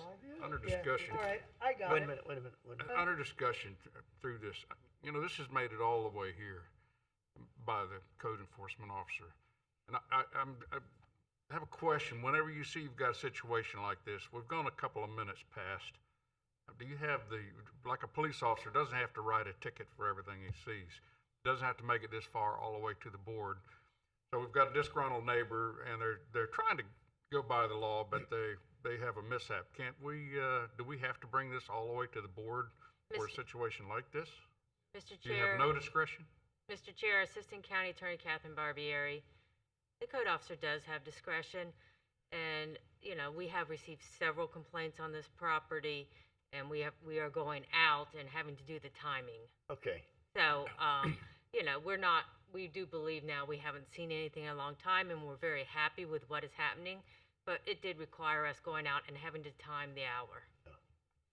Okay, It's complaint driven, so therefore. Well, it sounds like the complaint obligation could be a disgruntled neighbor trying to Yeah. use the code board as a means Mr. Chairman. Yes, sir, Mr. Pancoast. I hear the conversation, but let's understand what's going on.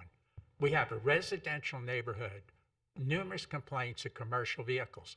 What fires me up about this is I had exactly the same problem. I had a guy that brought his tractor trailer home on a regular basis and parked it in the yard, and at 4 o'clock in the morning, he wanted to go out and he'd let that truck run for 20 minutes before he'd leave.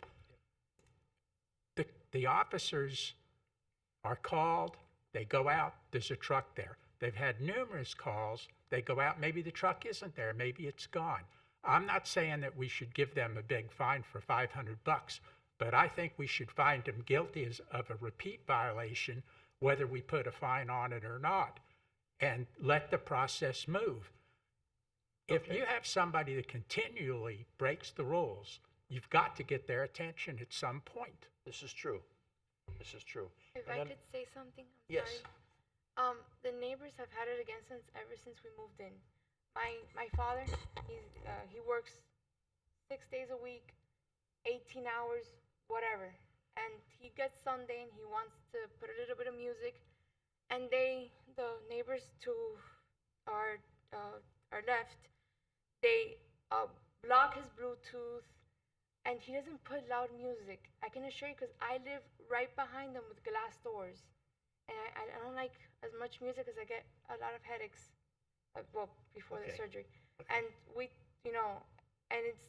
they called the cops on us when my mom had music inside her room, and I swear to God, I couldn't hear anything.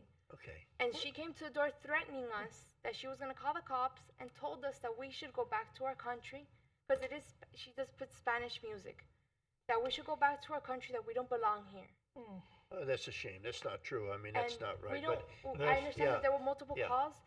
Our trucks don't go there. Okay. I've told them, your truck was there. They called us that your truck was there. It was not. Okay, if this is so let me just make sure for the board here. So this is a repeat violation here, and if it's a repeat violation, obviously it's been there before. Because this is a repeat violation on this same thing, correct? Okay, so obviously it's been there before. You would know better than we would. We're trying to be lenient and understand, but I mean, and Mr. Pancoast is correct. I mean, if something keeps going on, so Ms. Monahan, however you're gonna do it, or whatever you're gonna do, whether it's How long ago? prosecuting or. How long ago was the original one? You said it was in the It June came meeting? to the June 5th code board, and that one was in compliance when it came. We just heard it as to have been because of the multiple complaints. Is So that the one- first one that we've have on the property? Yes. Okay. And where is Baysinger Avenue? Just out of curiosity. It's off Regina between Right. Weatherby and Midway. White behind the City. Mercedes. Yep. Yeah. Okay. Well, I'm gonna make a motion, and we'll just see what my gentleman friends, if they agree or not. I hereby move in reference to case number 103343 that the Code Enforcement Board make the following determination. After hearing the facts in this case, the testimony, and the report of staff, that the violation previously committed has been repeated, and having considered the gravity of the violation, the actions, if any, taken by the violator to correct the violation and any previous violations, we make the following determination. There is no fine today, and there is no cost as the cost for prosecuting this case. I second. Okay, we got a motion and a second. Do we have roll call, please? Mrs. Monahan? Yes, ma'am. Mr. Fogg?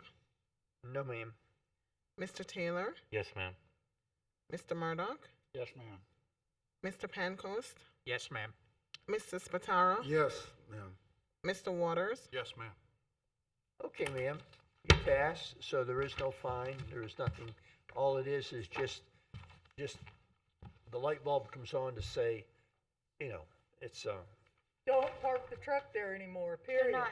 End They're of not. story. Thank Okay. you so much. I really all right, appreciate it. thank you. Okay, very good. Now we're on number 2, case number 103375, lot next to 10867 South Ocean Drive, Jensen Beach, Florida. EFTFX LLC Good morning, sir. We're an hour early than the last time. Welcome to our meeting. Good morning, ladies and gentlemen of the board. Blaine Hibbard here on behalf of EFTX LLC. With me today is Al Green. Is he speaking? I'd Is he, like to, if I could. is he going to speak? Does he have to be sworn in? Yes. Hi, good morning. State your name and address, please. Kyle Green, 9 India Lucia Parkway, Stuart, Florida. Do you affirm to tell the truth, the whole truth, and nothing but the truth? Yes, ma'am. Thank you. Okay, Ms. Williams? Before Ms. If I- Williams If start, I may, Excuse ladies and me. gentlemen of the board, I'd just like to make a preliminary request. We're here on a repeat violation. The board has previously entered a violation and a fine in connection with the parking on this property in the amount of $76,900. That determination is up on appeal before the circuit court. We've also filed an injunction action.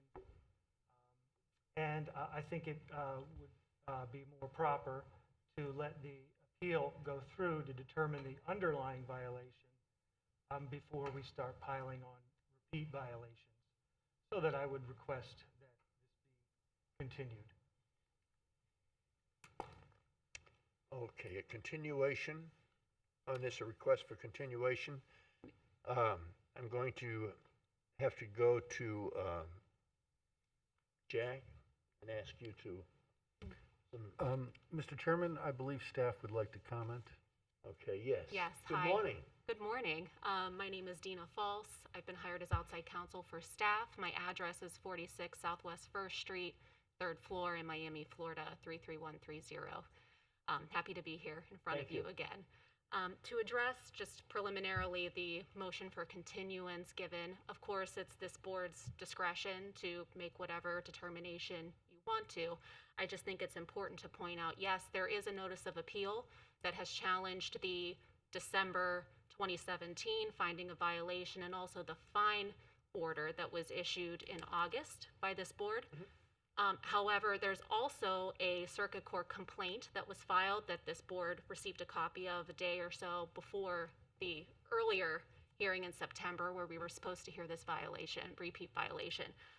Since that time, there has been no effort, no summons issued by the court in an attempt to serve the county. It's just sitting there. And so to the extent that there has been no prosecution of this second action, it may be viewed as delay. The staff, urge the board to move forward on this repeat violation. Of course, if the underlying violation is found to be somehow in error, then this board can address this repeat violation at this time. But I just wanted to give you that information that is out there. Okay, thank you very much. And just in my question is that this is a completely different case, actually, than the first case, correct? Yes, it is, but it's a repeat violation. So under the county code, it's reliant on an underlying first violation, which is being challenged. So whatever decision we were to make here today would have not really an effect on the first violation, correct? Did I misunderstand you, or is that correct?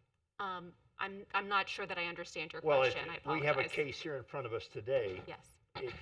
This case here is on a repeat violation. It doesn't really affect the first violation that they were found, correct? No, it doesn't. And all that the Okay. code requires is that a first violation be found, which this board did in December of 2017. And within 5 years, if there is the same action on the property that is also the same violation that was found, which it is here, which we will get to, Okay. that's what's required by the code. Okay. So, all right. So having heard that, If I may, excuse me? Yes, sir. Having heard that, I'd like to speak to Jack. If our attorney, we can go forward with this if we chose. Absolutely. Okay, all right, very good. Board members, speaking for the board, having it be separate from the first violation of the first case number, why would we not hear this case while it's here and get it complete another way? But I have a question Yes, sir. in that regard. Mr. Waters? At the previous hearing that we had, the dates, one of the parts that I was concerned with was how we went back to an original date, even though it was, the court hearing was in process, and the fine started prior to the case that we were hearing. I'm not sure if I'm conveying that Go ahead. where everybody understands the point I'm trying to make. So if we should hold off on hearing this case today until it works its way out in court, do we not have that same ability? I guess my question is to the attorney. Do we not have that same ability to do the same thing? And it would be a moot point having this hearing today if we still had the ability to assess the fines at a later date should they be found guilty. Go ahead, Mr. Krieger. If the court rules in the county's favor and the first violation stands, you then could consider this case at a later date as a repeat violation. Okay, we could do that.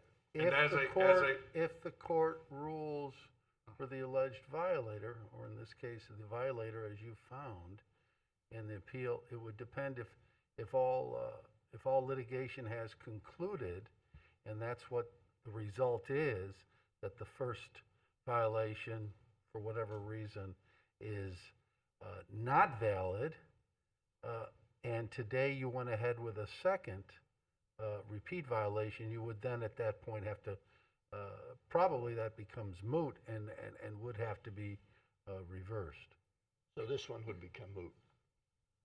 Yeah, I'm not sure that's the proper word in retrospect, but you would then have to address it. It could no longer be applied as a repeat violation because there was no initial violation if the court says so. But that abated. So then basically this could be then construed as being brought back as a first violation.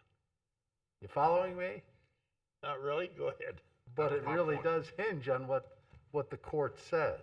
But right now, the court has not overruled the county. Your violation is the law at this particular time. Okay. And you are free to act until a court would tell you otherwise.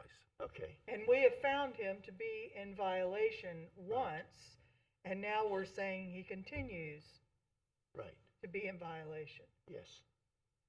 I think we ought to go ahead and hear this myself. All right. I'm just going to ask Mr. Pancoast. At this point, I think we should just go ahead and hear it and Just- make the determination that we're going to make and Okay. let it. Ms. Monahan. Mr. Murdoch. Yes, I think we should continue. Mr. Taylor. Yes. Mr. Waters. Why not? Okay. All right. Spataro, Mr. Spataro. Mr. you're next. Scataro. I'm Yes, sorry, you're over in yes, the go corner. ahead and hear it, yes. Okay, all right. So, having heard that from the board and having heard from the attorneys for the county and the attorneys for us, we will move forward. Mr. Chairman, I'd just like to add that the county was served with the injunction complaint on October 5th. So there has been service, summons has been issued. Sir, you're going to have to use Yeah. a microphone. I can't hear a word with the My mouth. apologies. Yes. The county has been served with the complaint on October 5th. So there is What service complaint? here. There is service here of this injunction What- action. But the court has not issued an injunction. No, they have not. Okay, so what he's telling you is basically that they've applied for an injunction to stop you from moving forward. However, a court has not ruled on the injunction. No, so we go forward. I'm You are just not correcting prohibited the from going statements. forward unless a court says otherwise. I'm just correcting the statement that no summons has been issued and nothing has been served. Mr. Chairman, Yes.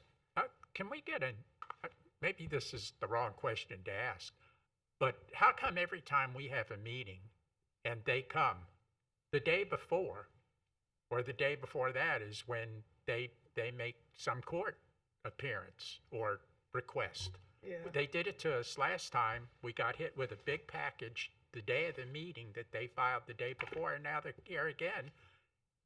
They know when our meetings are. Can't you file these things in an appropriate manner so that we get, the board gets notification of what you're doing so we know as part of the package ahead of time? Well, I note that there was only 30 or so days between the last. Well, as just one member of the board, it's a little irritating that you want us to work with you and you're not working with us. Gentlemen? And we're the guys that have to make the decision. Yeah, and make sure you speak in the microphone, because it's with these masks and moving on, this, very. Understood. Gentlemen, I draw your attention to the fact that this whole case has been going on since December of 2017 at least. So we're now knocking on 3 solid years of this issue. It's time that we continue to move on. Okay. All right, so at this time, we will go ahead and move forward. Okay? Very good. Just before Ms. Williams gives her testimony, I'd like to go through a few housekeeping matters, just to set the record Okay. prior Yes, to ma'am. that. Okay. We ask that all materials attached as backup to this agenda item be admitted as evidence into the record of these proceedings, including but not limited to evidence of the notice to EFTX LLC or Mr. Eustace of this meeting and of the repeat violation, the code enforcement file for this matter, and select filings from the federal lawsuit filed by EFTX against the county approximately 2 years ago, directly related to this code enforcement matter or the underlying code enforcement matter. Ms. Williams will give you a specific list of each item being entered into evidence, but I would like to make a statement that each item is physically present here in the chambers and available for review and inspection, and these matters will be placed into evidence at the start of this hearing so they can be considered by this board. As you recall, and I know you recall because of our earlier conversation, we are here because valet parking is being conducted on the vacant lot across from Kyle G's restaurant. That has been found by this board in December of 2017 to be a violation of PDS Order 15-034, which governs the use of this vacant lot. And specifically, that PDS order states that stabilized parking area as identified on the site plan shall be utilized solely for the employees of PHO's restaurant or any successors. What we have here is valet parking of patrons as well as employees parking on this lot. Since your finding of violation, there is a federal lawsuit alleging that this board's actions were somehow in violation of the Equal Protection Clause of the United States. What The county, What protection? I'm sorry. the Equal Protection Clause. That was the previous federal lawsuit filed by EFTX against the county. The county zealously and successfully defended that lawsuit and upheld this board's actions. Since that hearing and an entry of an order fining EFTX over $70,000, there has been no change to the operations. In fact, 10 days after you entered your fine order on August 5th, on August 15th, 2020, staff went out to inspect the property, and again, valet parking was happening. Valet parking customer vehicles on the vacant lot. And since that time, there have been several other occasions that Ms. Williams will detail finding that same action. Section 1-72 of the St. Lucie County Code defines repeat violation as a violation of a provision of a code or ordinance by a person who has been previously found through a code enforcement board to have violated or who has admitted violating the same provision within 5 years prior to the violation. There's no question here that that finding in 2017 is within the 5-year period set forth by the St. Lucie County Code. EFTX is still doing the exact same thing, ignoring this board's order. Therefore, the staff asks that the maximum fine be imposed and that you find this a repeat violation. I will now turn it over to Ms. Williams to present her testimony and what she found. Okay, Ms. Williams, if you will. And for the record, my name is Danielle Williams. My current position with the county is as a code enforcement supervisor. I've been working in the county for 21 and a half years. This case was continued from September 2nd, 2020 Code Board meeting. For the record, I'm submitting 2 videos and 4 photos dated April 15, 2020, which shows that the vacant lot across the street is being used to park customer vehicles.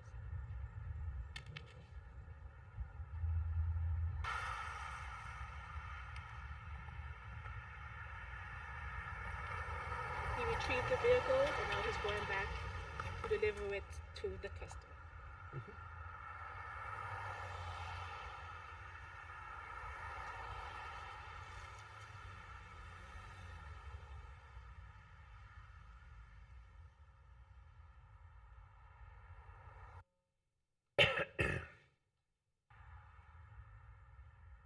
That's another gentleman who's doing the same.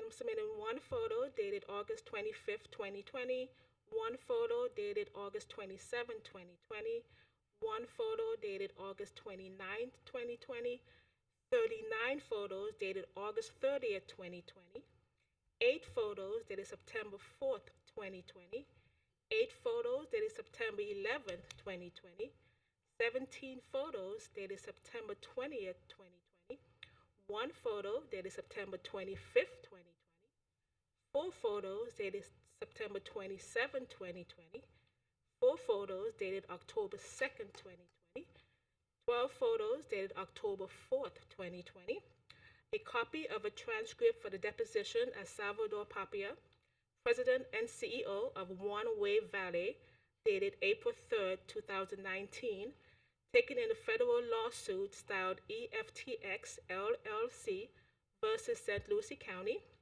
a copy of the transcript from the deposition of Cal Green, dated May 8th, 2019, also taken in the federal lawsuit styled EFTX LLC versus St. Lucie County, minutes from the December 6, 2017 Code Board meeting for case number 93067, the December 6, 2007 Code Board order for case number 93067, the August 5th, 2020 fine order in case number 93067, and a copy of the PDS order 15-034 approved on November 6, 2015 to allow limited parking on the property cited so that it can be used only for restaurant employee parking. Copies of all the materials are available for any member of the public to inspect. On December 6, 2017, in case number 93067, the board found EFTX LLC, the property owner of the vacant lot next to 10867 South Ocean Drive, Jensen Beach, for being in violation of Section 11.02.00, designation of minor, major, and planned development site plan. The required corrective action was clear. Please immediately cease using the property for customer parking.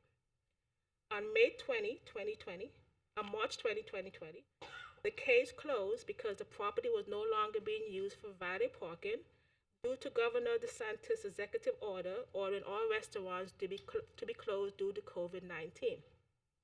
On August 5th, 2020, this board held a fine hearing, entering an order imposing a fine on EFTX. On August 15, the property was inspected and found again to be in violation of Section 11.02.00, designation of minor, major, and planned development site plan, for using the property again for customer parking. Because the property was cited and adjudicated to be in violation previously, and because the same conduct that gave rise to the violation in the first place was again observed on August 15, 2020, a repeat notice to appear was issued on August 20th, 2020, scheduling the case for the September 20, 2020 Code Board meeting. EFTX LLC is again permitting the use of the property for customer parking in violation of the PDS order 15-034. The repeat notice to appear was served on EFTX LLC by certified mail on August 24, 2020, and by posting a notice at 10900 South Ocean Drive on August 21st, 2020. The most recent violation occurred without a question within the 5 years of adjudicated violation. On August 25th, August 27th, August 29th, and September 25th, 2020, the property was inspected. The restaurant was not busy, so the vacant lot was not being used for valet parking. However, valet parking was operated and set up to use the cited property for custom parking if the restaurant became busy. Oops. On August 30th, thank you. On August 30th, 2020, the property was re-inspected again. This time, the restaurant was busy, and the vacant lot was being used for valet parking of customer vehicles. On August 30th, 2020, I spoke in person to a one-way valet employee whose first name is Easton. One-way valet is a company that provides valet parking services for Cow's G Restaurant. He stated that the valet parks patrons' customers' vehicles in the vacant lot whenever the restaurant is busy, which is now typically on the weekend. The property owner has not contacted the Code Enforcement Department since it received the notice to appear. The property owner has not advised the county that any corrective actions has been taken to comply with the PDS Order 15-034. The St. Lucie County Land Development Code restrictions are the board's previous orders. Because the property continues to be used for valet parking when the restaurant is busy, staff is requesting the board to find EFTX LLC as a repeat violator and fine $500 per day beginning August 15, 2020, with no cap on the maximum fine. The daily fine amount will stop when it is demonstrated that the vacant lot is no longer being used for patrons' customer parking. Okay, let me just ask a question before we get to you, sir. You're saying since we made the decision last time, the property has not been used? It has been used. It's being used as vacant property. Okay, and that's what this is. So it's, after we made our decision the last time, they still continued to use it. That is correct, yes. So on this case we have here today, on this repeat violation, the repeat violation decision is it a repeat violation or is it not? That's our decision that we have to make here today. And if there's nothing else being said, okay, sir, it's your turn. Yes, I request permission to cross-examine the witness. Yes, sir. Good morning, Ms. Williams. So the county is claiming that the use of valet parking is a repeat violation and a violation of the PDS Order 15-034? Yes. And the violation is resulting from the use of the stabilized parking area for valet parking. PDS Order 15034 was issued in November of 2015. I believe so, yes. Microphone. It represents a minor adjustment to the minor site plan. I believe so. And it states that the stabilized parking area shall be utilized solely for the employees of the restaurant. Employee parking, yes. Use the microphone, Ms. Williams, I'm sorry. please. Yeah. Yes. And the PDS order allows for employees to utilize the stabilized parking area for parking. Yes. Okay. And valet parking represents utilization of the stabilized parking area for the restaurant? Would you agree with that? The PDS order does not specifically prohibit valet parking, does it? I believe it does. It says employee parking. It doesn't mention the term valet parking at all? It does not. It doesn't address the ownership of the vehicles to be parked at all? I don't think so. And the terms of the PDS order state that it would expire after 1 year on November 6, 2016? I have to check and see.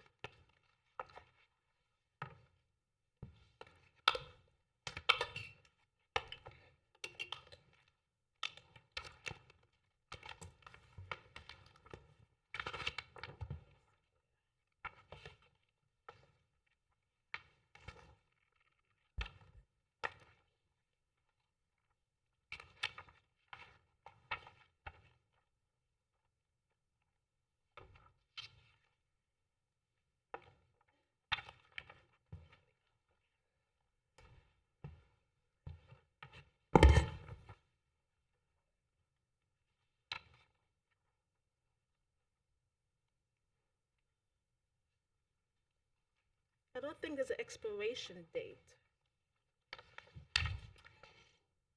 And I'm looking at the last page of the PDS order, section C.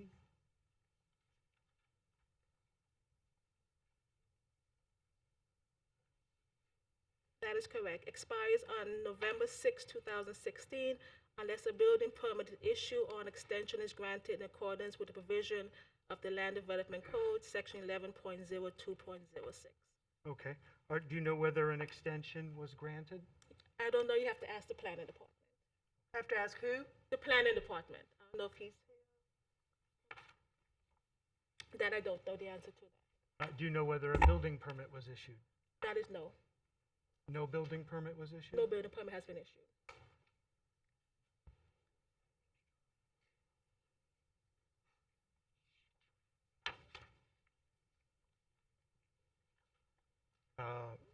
And so you don't know whether an extension has been That I don't know, off the top of my head. granted? Okay. And so at least from here, if none of those two conditions occurred, the duration of the PDS order was for 1 year? According to the PDS order, expires in November 2016. Okay. It was not a duration of 2 years, was it? It doesn't say 1 or 2 years, just expires November 6, 2019. Okay. 2016, sorry. And it was 2016? 16, yeah. And it was issued November 6, 2015, is that correct? That is correct.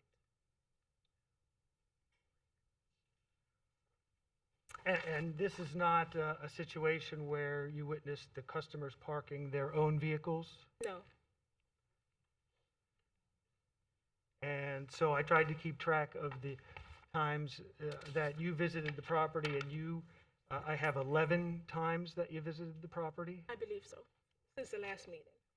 And you personally visited the property each of those 11 times? That is correct. Now, you didn't visit the property as a result of a recent complaint by the neighbor, did you? No. Okay, so this repeat violation is not something that was caused by a complaint from the neighbor? Not a recent complaint, no. Not a recent complaint, no. So this is something that the county is pushing? We're not pushing it, it is a violation of our code.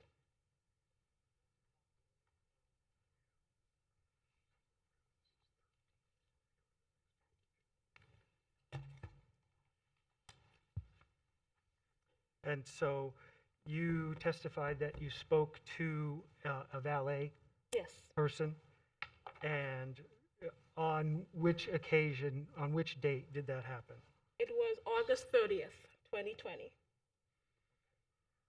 Did you question any of the valet persons on any other date that you were there? No, he's the only one.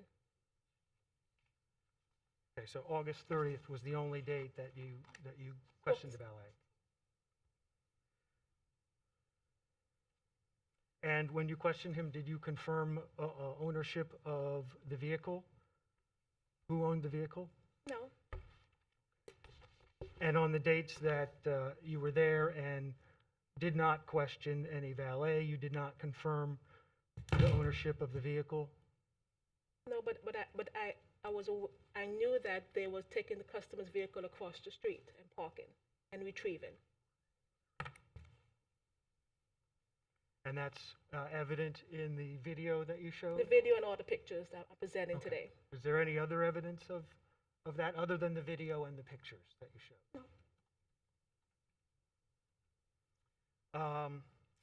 Now, are there other stabilized parking areas in the county that are used for public parking? Public parking, I don't know for public parking. That I don't know. Objection. And one of the stabilized parking areas that is used for public parking is the area outside this building here? Yeah, we do park that, and that is in the city of Fort Pierce, not St. Lucie County. Okay, but it is used for public parking, correct? For overflow parking when the lot fills up? I'm sure, yes.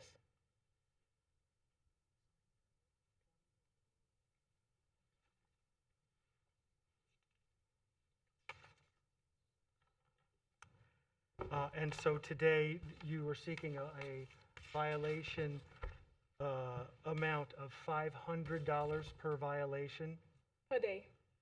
per day for the 11 days that you witnessed the parking, or for more days than the 11 days? For more days, because it is continuous. Until when the violation stops, is when the fine will stop. Okay. Are you claiming that the valet parking that you witnessed on those 11 days, are you claiming that those cars remained on the property overnight? No, did not remain on the property overnight. Okay, so they were removed? Yes, as the customer leaves, yes, they will be moved.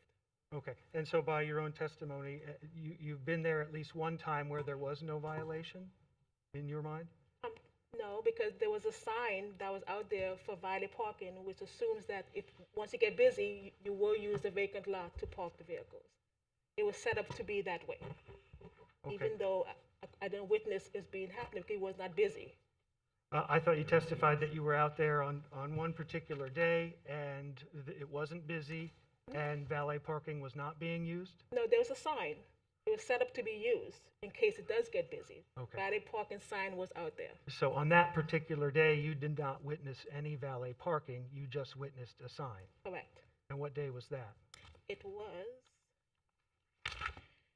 was August 25th, August 27th, August 29th, and September 5th, I believe.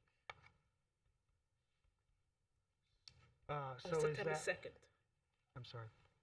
Okay, so 5 of the 11 days are based on a sign and not you actually witnessing a valet parking situation. That is correct. So on those days, can you testify under oath that valet parking occurred on the vacant lot as a result of the sign? I'm testifying that I did not see valet parking across the street on the vacant lot. However, the sign for valet parking was set up in case you do get busy. I cannot be there 24 hours a day, but the time I was there, it was not a busy day. Okay, so can you testify under oath as you sit here today that the vacant lot is the only place where valet parking occurs? For this property, yes.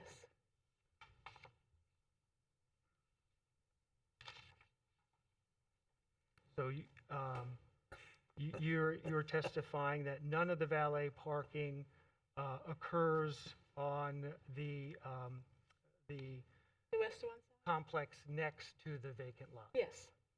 And that's never happened? It has, yes. I do know that on the restaurant side, there's a section that also for valet parking.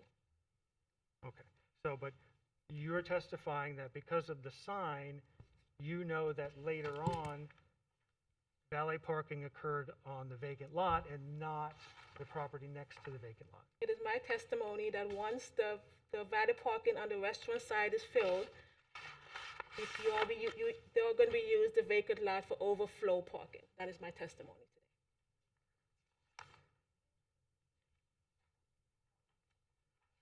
today.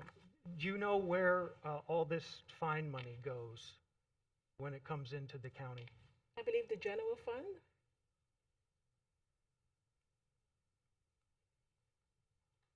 Okay, I have no further questions. You're done? Okay, that's good. Thank you very much. We appreciate it. You have no further questions? I have at no this further time? questions. Okay, I would ask, yes, ma'am? Yes, I just have a few follow-up questions after, Please do, after yes. that. Ms. Williams, when you were there and you were asked several questions about the not-so-busy days at Kyle G's restaurant, do you remember those questions? Okay. And on those days, you mentioned there being a valet sign present, correct? Correct, yes. Okay. And so what you're testifying to, if I may, and correct me if I'm wrong, is that they were ready to park the cars on the vacant lot using valet should they have been busy enough to require that. Is that correct? That is correct, yes. Okay, there was nothing on those days that said we are not going to utilize the vacant lot. That is correct. Okay. Ms. Williams, are you aware that if of any other approval by the county other than the PDS order 15-034 that would permit any parking to occur on that vacant lot? No. So without the PDS order 15-034, zero parking could occur on that lot? No. I'm sorry? I'm sorry, say it again? Sure. PDS order 15-034, which permits employee parking on that lot. Without that approval, is any parking permitted on that vacant lot? There'll be no parking whatsoever. Employees or no one can park on that vacant lot without the PDS order. Okay.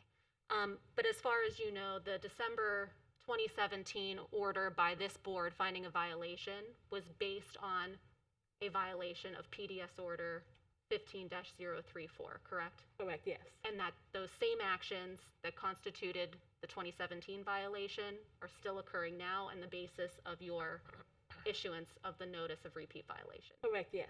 Thank you. No further questions. Thank you. Okay. I have a follow-up All right. to that, if I I may. have a, sir? Yeah, I have a follow-up to that, if I may. Are Couple you questions. are you familiar with the site plan on the property issued in 1989?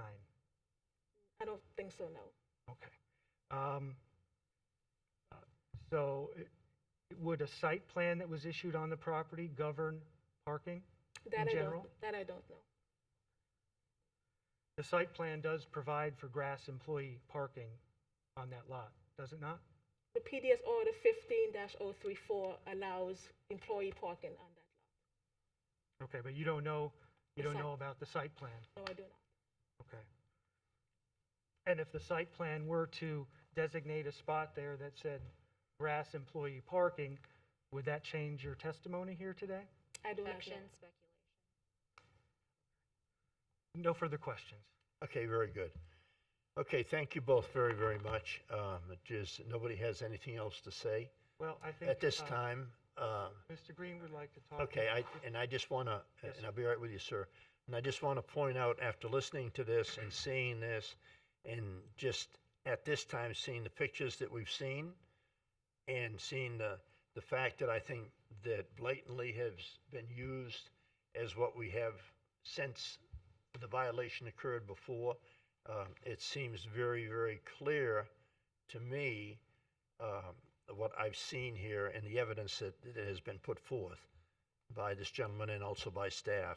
And so that's just a point of information for me. And also, I noticed and mentioned on that. Mr. Chairman? Yes. Before I'm sorry to interrupt, but I think council wants to present their side of the case. Okay. And All right. I And think I we should understand reserve that. any comments until council has had an opportunity to Okay. present any further evidence they would like. Okay, thank you for your help. I appreciate that. I don't sit in a court of law every day, more or less, if you will. Okay, sir?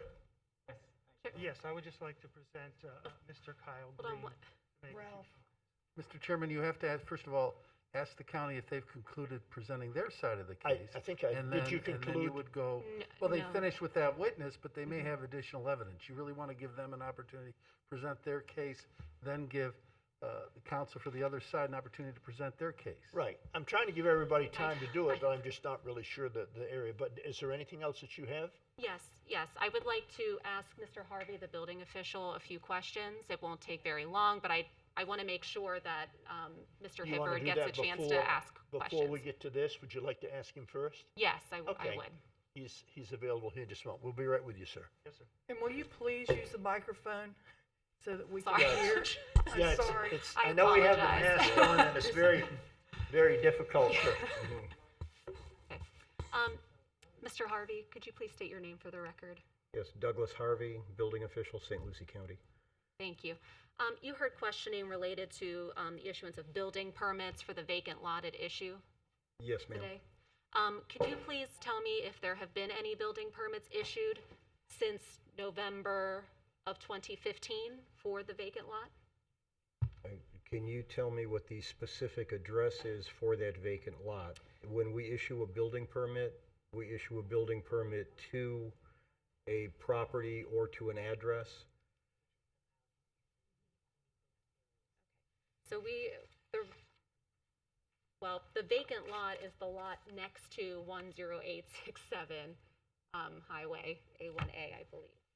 Okay, Mr. Chairman, I need to ask the board's indulgence. I need to go to the property appraiser's website. Okay, sir. Get the parcel number and then look it up by parcel number. Okay, fine. Thank you.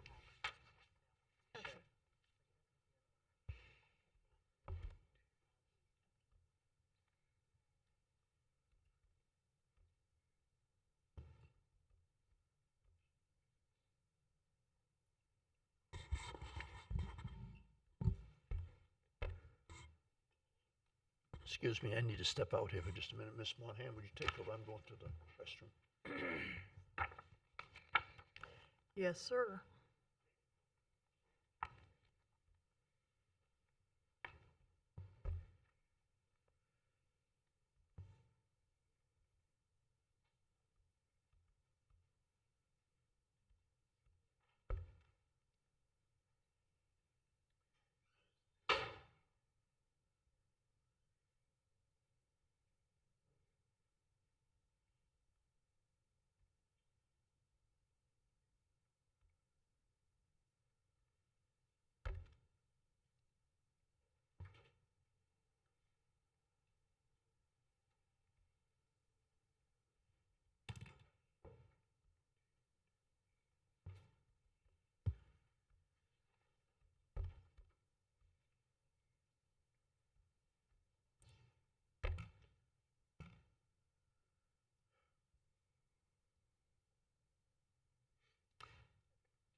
In the Yes, ma'am. meantime, and I appreciate you looking that up for me, but in the meantime, this PDS order also includes the site plan or the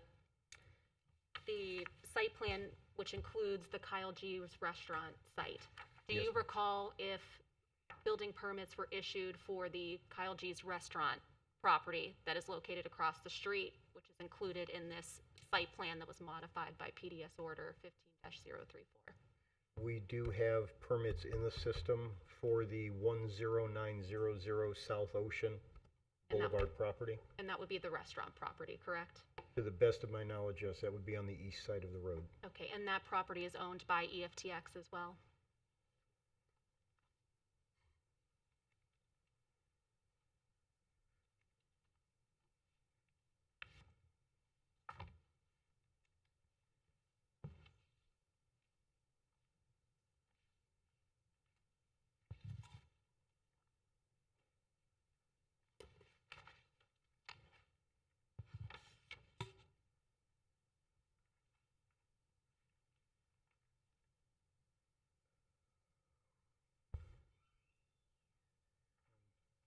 I am getting to the permit where I can get to the owner.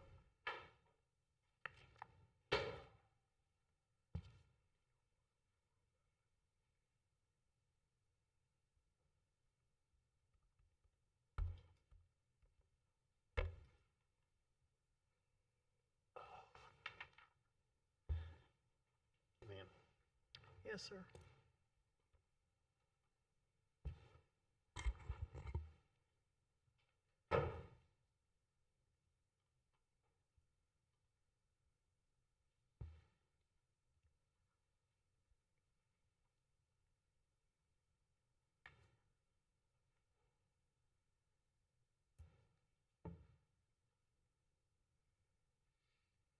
Yes, ma'am. Within our system, the most recent permit that I show in the permitting system is permit number 1901-0411. And it does show that that is owned by EFTX LLC. Thank you.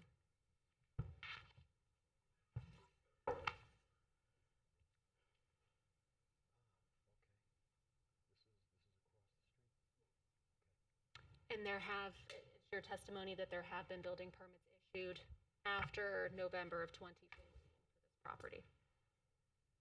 Yes, ma'am. Would you like the list? Thank you.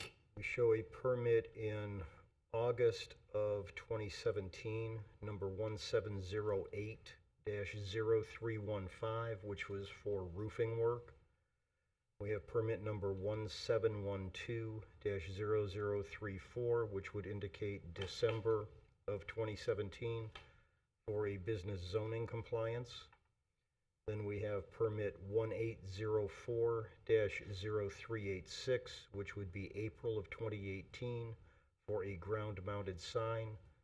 And permit number 1901-0411, January of 2019 for a fence. No further questions. No further questions? Okay. I have a follow-up question, if I may. Yes, sir? And so it sounds like from your first of all, nice to see you today.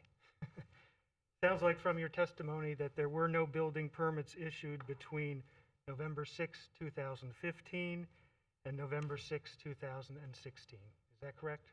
I believe that to be a true statement based on the permit history that I have in front of me.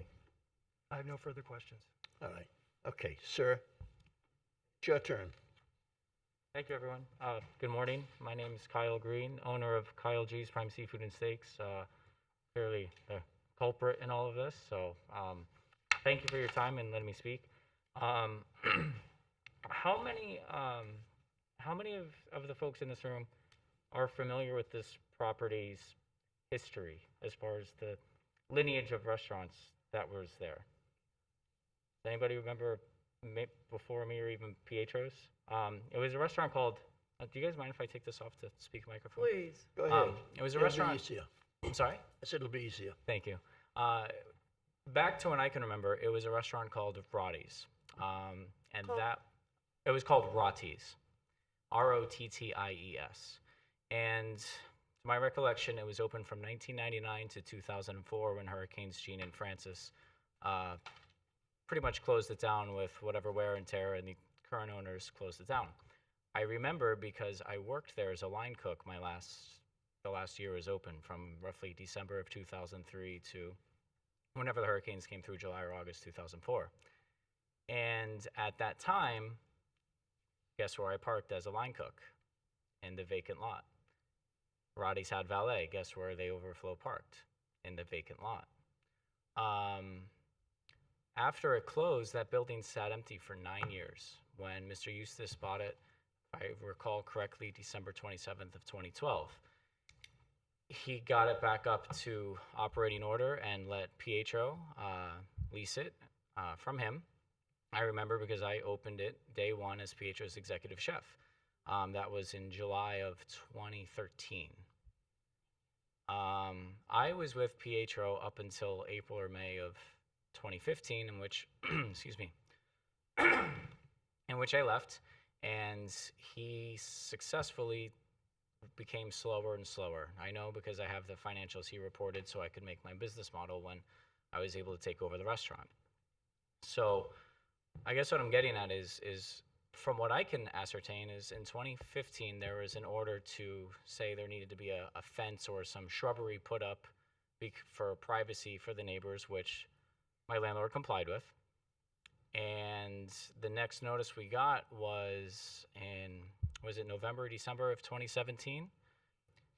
And I'm saying this because if you look at Pietro's sales track, he declined about 10% year over year for the next 4 years. Therefore, less guests, therefore less parking. So when we took and became open, we opened September 20th of 2017, and we took occupation of the property.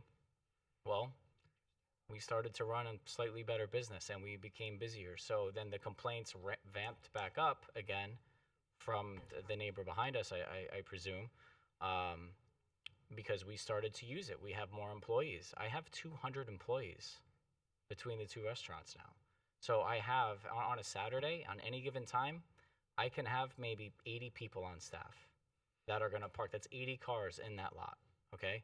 Now, I'm not saying we don't valet park when it's busy. We valet park when it's busy. There's nowhere to put them. I have a small footprint in the parking. Half of our lot on the ocean side, on the 10900 property, is reserved strictly for valet. And those guys double park and triple park and quadruple park as best as possible. And we use that lot as a last resort. since Pietro's close, when he closed in 2017 of July and I reopened in September, that very first year, I did 4 times the amount of sales that he's done. And we've grown since then. Actually, I'm sorry, it's 3 times. Now it's 4 times because we've been busy. And just as you mentioned, in March when the government closed the restaurants, yeah, we didn't use the lot because we were closed. And what will happen if that lot is not allowed to be used for valet parking? It will close the restaurant.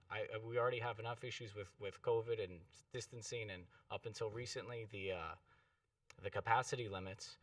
But that will probably put my capacity at about 25% because I won't be able to put them anywhere. And we're fortunately and humbly, we're a very popular and busy restaurant.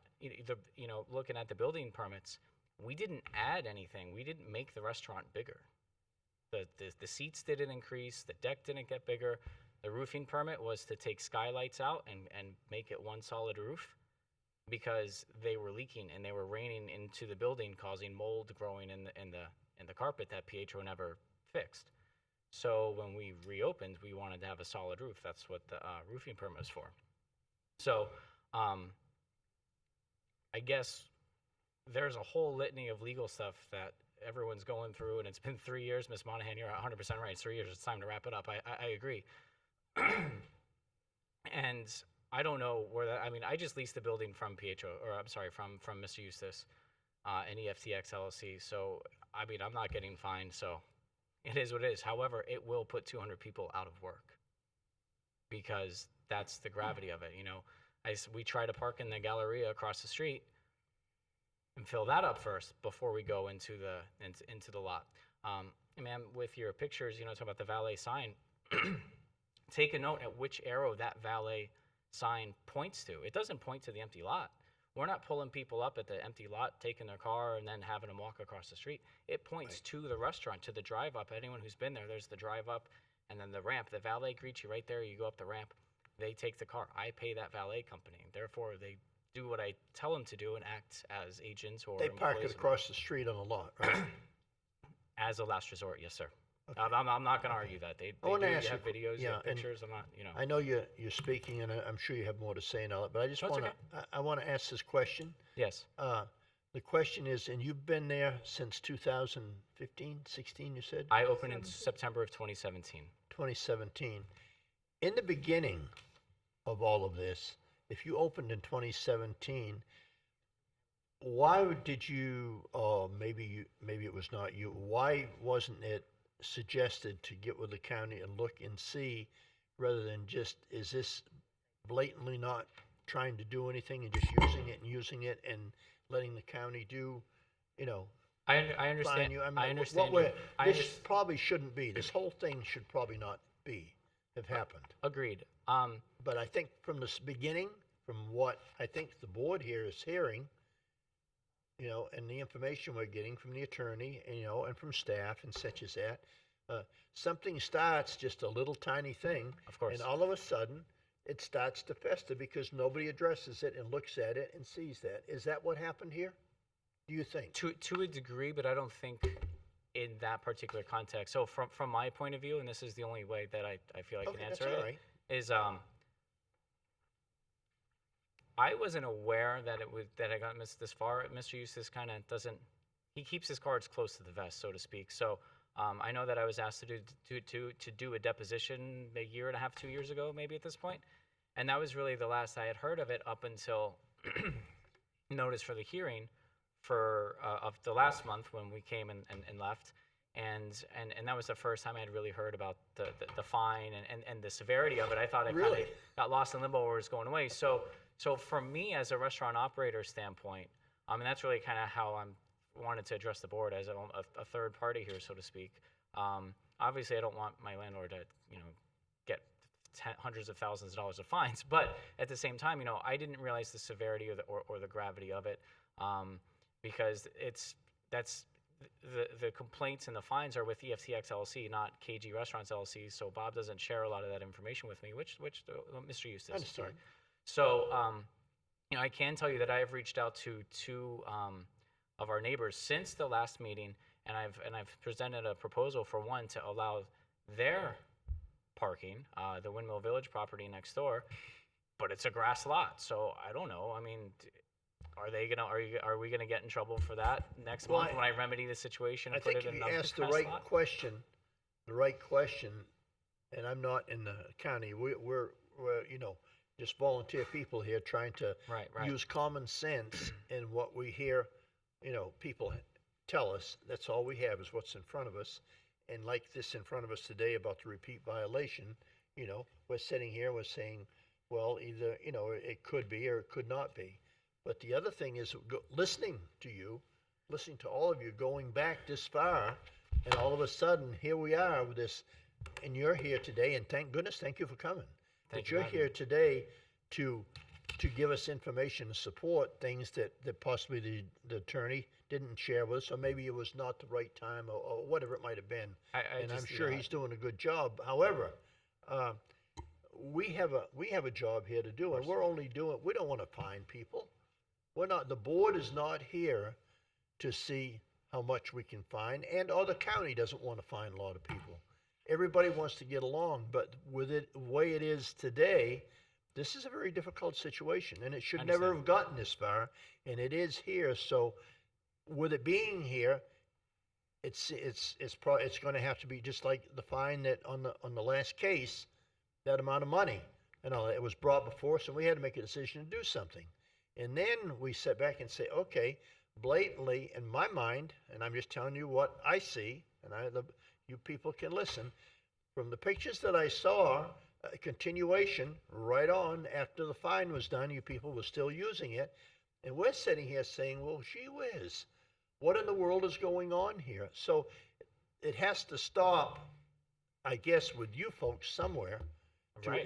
Never to have gotten this far, because I'm sure there's remedies, but the amount of funding is not the remedy, I don't think, necessarily, now that it's gotten this far. But it is what it is, and I don't know, anybody else on the board has anything? I have a question, Yes, sir. Mr. Chairman. What would it take, perhaps I missed this along the way, but what would it take to make that lot legal for parking, for valet parking? If I may, in our rebuttal, I'm going Yes. to reserve some time, and I would also, whenever the board is finished, I would like to ask Mr. Green some questions. I would like to reserve time, Okay. but I'm happy to bring up Ms. Graziani Sure. to address that very point Okay. when the time is appropriate. Good morning, Ms. Graziani. How are you? State your name for the record. Monica Graziani. Do you affirm to tell the truth, the whole truth, and nothing but the truth? Yes, I do. Thank you. Good morning, Chair, Good morning, ma'am. board members. Good morning. Welcome to our meeting. Oh, thank you. Your meeting, excuse me. There is a solution, and I do want to put on the record, St. Lucie County does not want to put Kyle G's out of business, nor 200 people out of work. That is not ideal. We want him to be successful. He is very successful in this county, and we want him to continue to be. Thank you. The solution to all of this would be to improve that parking lot. And when I say improve the parking lot, that means pave it. It has appropriate zoning, so the use as a parking lot is a permitted use. The owner had submitted a site plan and started that process a few years ago. The engineer on record was Cal Montgomery and Associates out of Stuart, Florida. And there was a site plan, it was going through the planning process. And they stopped in the midst of the process. So there is a plan. I don't know if that meets Mr. Green's needs or not, but I believe you were in business at that time. I was not. After reaching out to the people that were running the programs for Bob, I believe that was submitted around 2015 or 16, so that was before my business started with Mr. Eustace. Okay. But so just for the record, there was a plan, a site plan submitted to improve that parking lot that would make it an official parking lot, and everything would be in compliance. It could be used. And this could all go away. Maybe not prior to what's happened today, but with a proper parking facility.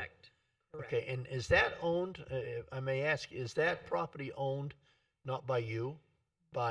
Is it a lease piece of property? Is that what you have there? In my lease, it is noted in my lease for use for parking, yes. So, because it's No, owned by EFTX okay. LLC, both. But it's all part three. of the restaurant property, or is it just an excess piece of property from somebody else? Or do you know? EFTX LLC owns that lot, the plaza next to it, the Galleria, and the building that I occupy. Okay, so I mean, it's all kind of like within the system. It's all within the same Yes, and business model, yes, if you and will. he bought that all. I'm sorry, Okay. Madness LLC owned it. He bought it from them all in one parcel, if you will. I Okay. don't know if I'm using the correct technical term, but Now I have another question, and excuse me, not for you, Mr. Garcia, or maybe from Doug Harvey. So to put that, to permit a parking facility there, what has to be done? It has to be brought up. Can millings and things like that be put on that parking? It has to be asphalt? Mr. Harvey? Monica, you want to respond to that, or you want me to? Millings is not a permitted use for a commercial parking lot within this county. There are exceptions to that rule. If you go through a There is? specific process, yes, there is. And it would have to be approved by the engineering division and also planning department. The standard would be concrete or asphalt. There would be required when you pave a property, you're creating an impervious surface. So whatever portion of that property is impervious, you'd have to calculate for some drainage, would be minor Right. swales, and some landscaping. The owner did actually already install the landscape buffer that would be required even today, I believe, to buffer the restaurant parking from the neighbor who has been complaining for over 5 years. So that part has already been installed, which is the landscaping and the 6-foot fence. Okay, I mean, so since we're all here, it just seems like there's got to be a way that it can all be put together and work without going back and forth, because it will never get finalized. agreed. And the things will continue to mount. I have two questions. Yes, sir. The first one is, as I'm aware, and I could be wrong, but I believe that this whole thing is complaint driven by the lady that lives adjacent right behind the lot. I don't know. So assume it's paved and Mr. Eustace paves it and improves it and this, that, the other. There's still going to be cars there. There's still going to be valet there. There's still going to be employees at night. So what do I do when the next complaint comes? How do I protect myself against that? I would ask the board and the staff. Well, as I stated earlier, the property has the appropriate zoning for a commercial parking lot. Okay. And once that parking lot is improved and meets the codes to be a commercial parking lot, which is the landscaping, the buffer, the appropriate lighting that doesn't shine into her bedroom windows, but they're shielded, and the pavement, there is no complaint that can be had. Now, if somebody decides to sit, your employees are partying, and I'm just giving you Of an course. outside the box example. Of course, different In the story. parking lot, playing their car radio loud. Yes. Of course, no, that You know, but I understand that. strictly a parking lot is permissible for that business, as long as it is a improved property. Did you know that? Yes. You did? Well, as far as like the employees not partying and playing their radio. No, I understand that, but did you realize back a few years ago that you could go ahead and do that since you've been there? Pave the lot? Do whatever it took to make this go away. I didn't because I wasn't aware of it until I was asked to do a deposition, and that was that, and I assumed that it was taken care of. Some Okay. form or Have you been enlightened a little bit today? Well, yeah, absolutely. Okay. Sure. But again, I can't pave the lot. No, I understand it. I'm Yeah. trying to help us all No, I get through this and say, Of course. these are the things that need to be done, because unless you just want to continue doing what we're doing, and I don't think that this is the answer. I like seeing you folks every month. But Well, you can come under see us different when you like. circumstances would be nice. Well, so my second question would be, how can the county, and maybe it's the city, how can the city get away with the same thing in this very building, on this very property, with the grass overflow? This is a county building Right. on city property. So, Is that and see, correct? and I don't know this, answer, so I No, asked no, the you're question. right. You're Because right, it's the you can exact ask Ms. same Monahan, thing. because Ms. Monahan. It's been a bone of my contention for years that this county requires business people to pave a parking lot, and yet the county itself has unpaved parking lots. To me, it's the height of hypocrisy. But Agreed. in your case, the way I see it is that you have this PDF, or what is it called? A PDS, PDS 15034. that you're violating. And that is what I'm hearing is the whole crux of the violation, is it not? That you've got an order here that says you can't use it for valet parking, that you can only use it for your employees. It doesn't say we can't use it for valet. It says it can be used for employee parking. It doesn't exclude. It says any it can other. be used for public, where is the damn thing? Oh, Pete's got it. It says it could be used for employee parking, period, does it not? Mr. Chair, could we have that read exactly verbatim as the law states it? So, Here- Sir? And if I may, I have some questions for Uh, Mr. Giuliani at the sir. appropriate. Okay, well, I'm not done, if you don't mind. Yes. I just He wanted to- Okay. allowed me the moment, so I'm gonna talk a minute.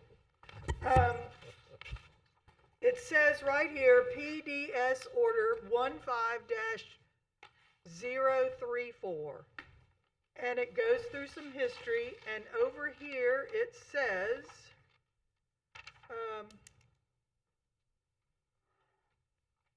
that it's used only for employees. I think it's on the back page, or the second to the I back read page. this somewhere. For Just the give me- A3, What? A3, just a paragraph A3 on the, Utilize solar under 3 would. It's clearly Second not page. that very well defined. Here it says, under section A, number 3, line 23, the stabilized parking area is identified on the site plan shall be utilized solely for the employees of Pietro's Restaurants or any successors. Solely.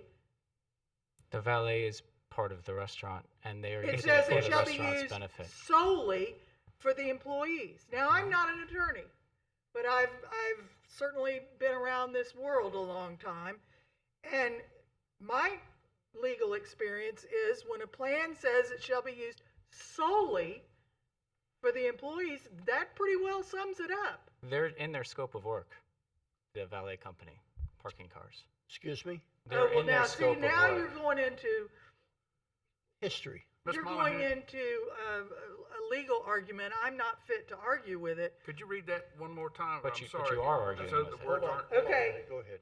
It says here, the stabilized parking area as identified on the site plan shall be utilized solely for the employees of Pietro's Restaurant or any successors, period.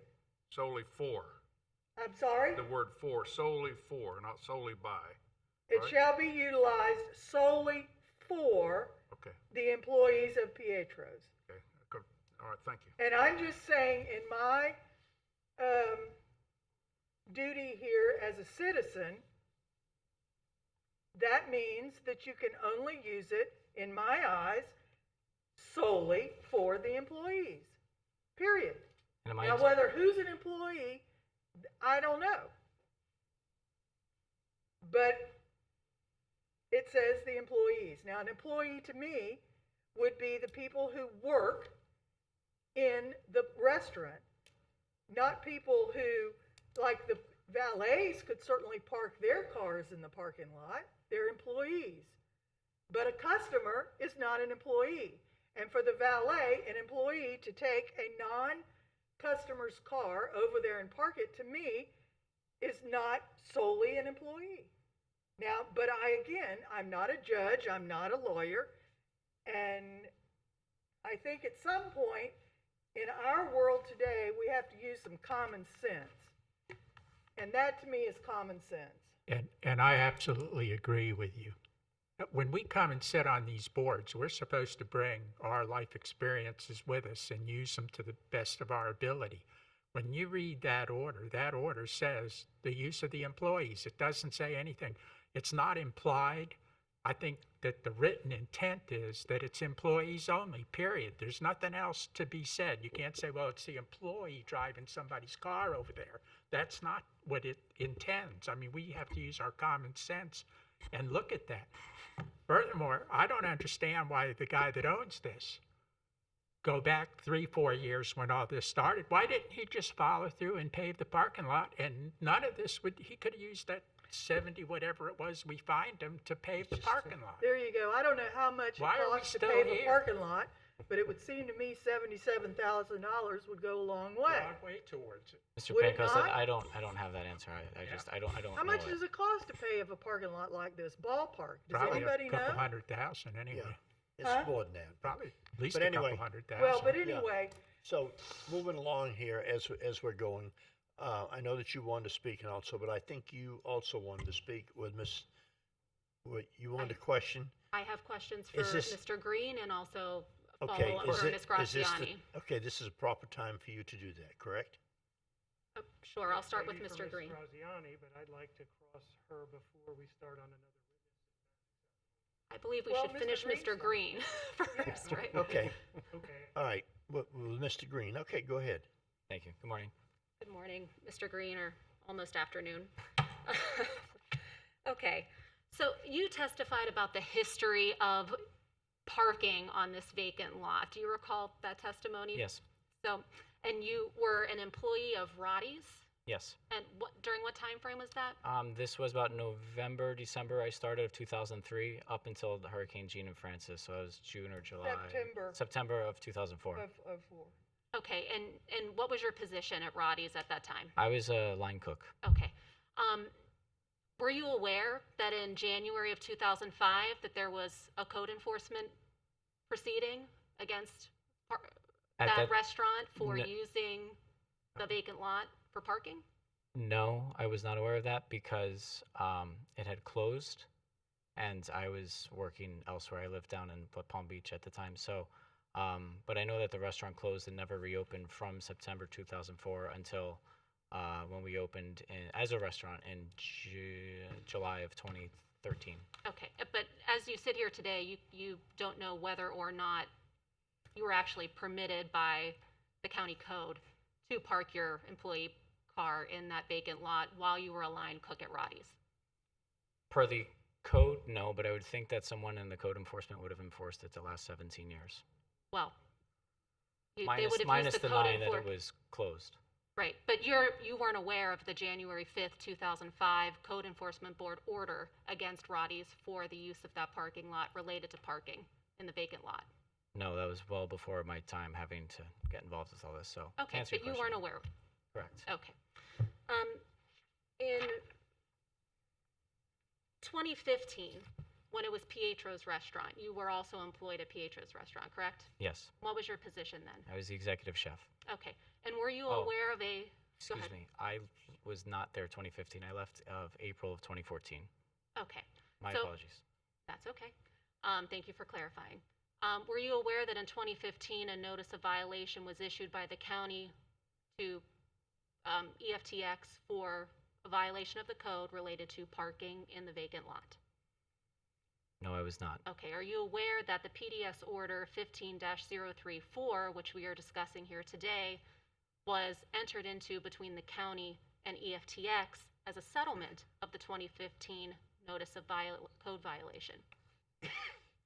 The only thing that I was aware of was recently upon finding out, again, like I said, how deep this all went, was a couple orders saying we had to put up a privacy fence, which he did in 2015.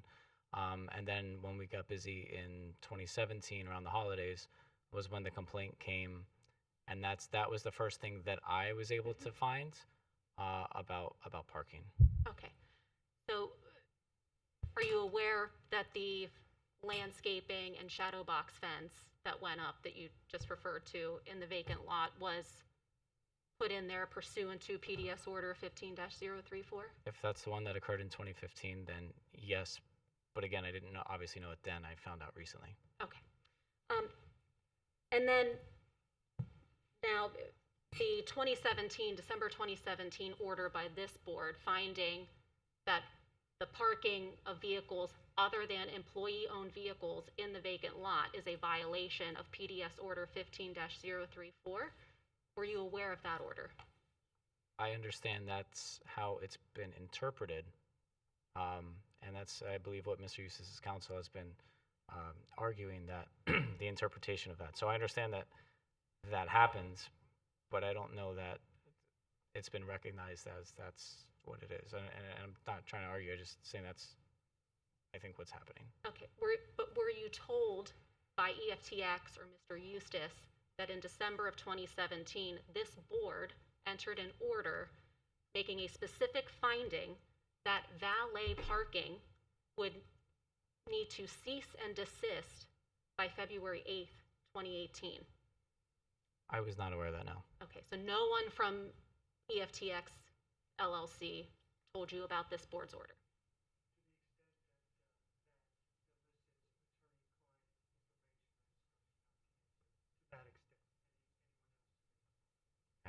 Did Mr. Eustace tell you to stop valet parking because this board found it to be a violation of PDS Order 15-034? Mr. Eustace is not an attorney. Did he speak with you and tell you that? He told me that there was a finding on code enforcement, but he didn't tell me I had to stop the valet parking. Okay. How about after EFTX, you mentioned the federal lawsuit that you were deposed in, correct? Do you remember that lawsuit? I didn't know that it was a federal lawsuit. I was just asked, hey, you're going to have to do a deposition for the parking and tell the history, and that was pretty much all I was aware of. Again, it wasn't my business or me that was in fines, so I'm sure Mr. Eustace only shared with me what I needed to know at the time. Did Mr. Eustace tell you that EFTX lost that lawsuit? No. Okay. And so on August 5th, 2020, we were here, and this board entered a fine order, again, saying that it was a violation of the PDS order to use that lot for valet parking. Did anyone call you, did Mr. Eustace call you and tell you, please stop valet parking in that vacant lot? At that time, no. Since that time, has anybody from EFTX or Mr. Eustace told you to stop using the vacant lot for valet parking of customer vehicles? I think he's waiting to see what else pans out, but I know he's mentioned he's considering closing it down, yes. Okay, he's considering it. Okay. But he didn't tell you to stop, did he? He told me about 27 days ago I have 30 days or he's closing the lot. So, yes, if you want to interpret it that way.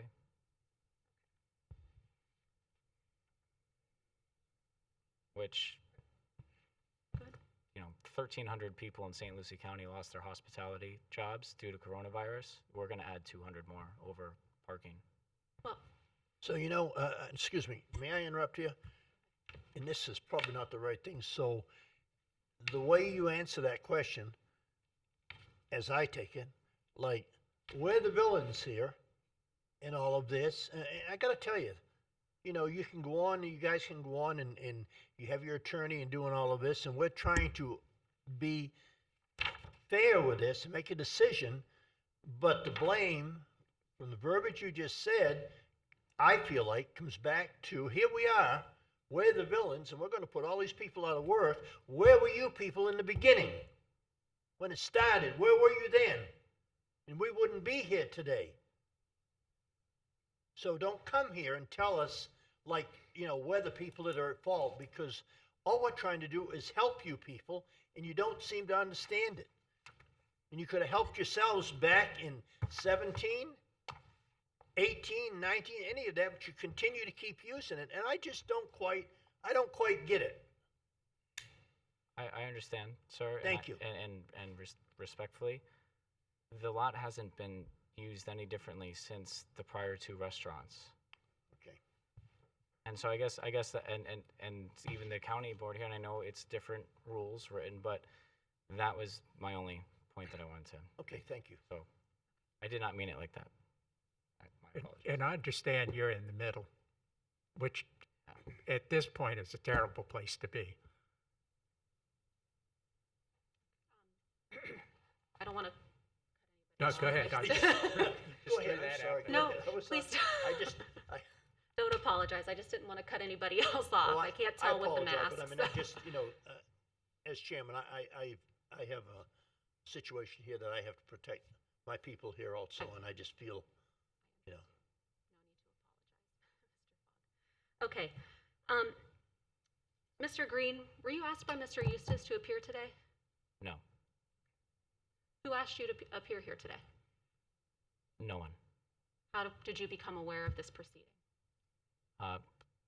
Mr. Blaine told me, or Mr. Hibbard told me that they were coming, and that's why I came last time. I said, can I come up and at least maybe, address the board and kind of just give you a little bit of insight from an operator's standpoint, because, again, my perception is everyone's making all these decisions, but no one's there on the property on a daily basis seeing what's going on, 70, 80 hours a week, seeing what the actual usage is and how often it's used and to what degrees we try to not use it excessively. So that was really my objective today. Okay. You're aware that there's a county code, correct, that instructs us on how certain properties can be used? Yes, ma'am. Okay. And I assume that when you opened up your restaurant in 2017, that you contacted the county and got a zoning approval of some sort to operate your restaurant? Yes, I did. Okay. And as part of that zoning approval, do you recall whether parking was looked at? I would imagine it was. Okay. And has anybody from the county ever told you that the parking provided on the restaurant property is inadequate from a zoning perspective to operate your restaurant? Beyond the interaction I've had with the code enforcement board here, no. Okay.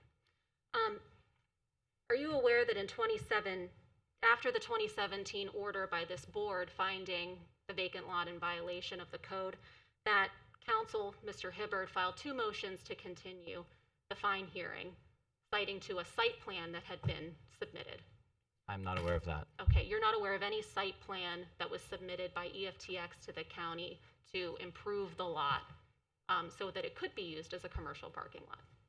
I misunderstood your question. I'm aware that one did exist, but I didn't know all the inner workings of that. I knew that it had existed, but Okay. Did you have any input in creating that site plan no, that was done well before my business with Mr. Eustace started. in 2017? I started with him in 2017, yes. Okay, but in 2018, there were site plans being reviewed by the county. Were you aware of that? No, because from what I was able to ascertain by the people that put those together, they were done around 2015 or 2016. So if the county had them, I wouldn't have been previous to that knowledge. Did you follow up with anyone to see what was being done to ensure that the restaurant had adequate parking to operate? No, because again, I wasn't aware of that, and having been there in 2 prior incarnations of the restaurant, I had just assumed that is how it had been, because there weren't any issues, to my knowledge, at that time. Okay. So I just continued as it had been. But you didn't specifically look into it? No, I wasn't. As the owner of the restaurant, you didn't look No, ma'am. into it? You previously stated that, you thought you were in compliance with the PDS order, having looked at it, because your employees are parking the customer cars in the vacant lot. Do you recall that? Yes. Do you employ a valet company? I do. Okay, and what valet company is that? One Way Valet. Okay, and who are the guys that actually park the cars? The valet company team members. Okay, are they employees of Kyle G's restaurant? Employees?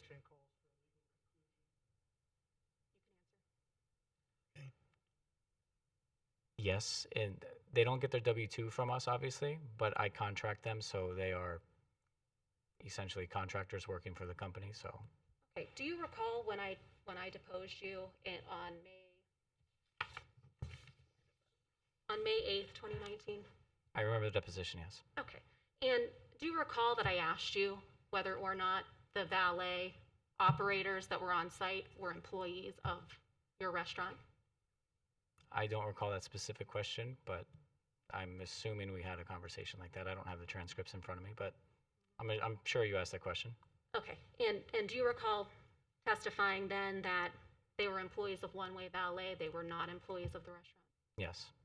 Okay, so what's the difference between your testimony then and today? Well, I said they're not employees of mine in the fact they don't get the W-2 from us, but we do tell them when to appear, when to go home, and how to manage our guests and things like that. So even though they don't get a W-2 from KG Restaurants LLC, they're still under our direction. And again, going back to Mr. Hibbard, what would we call that? Answer the question. Okay. I would say that I would like to do more research to depend upon whether the IRS code would deem them an employee of ours or not, since, like I said, we do hire the company and we do have control over their agents on a day-to-day basis.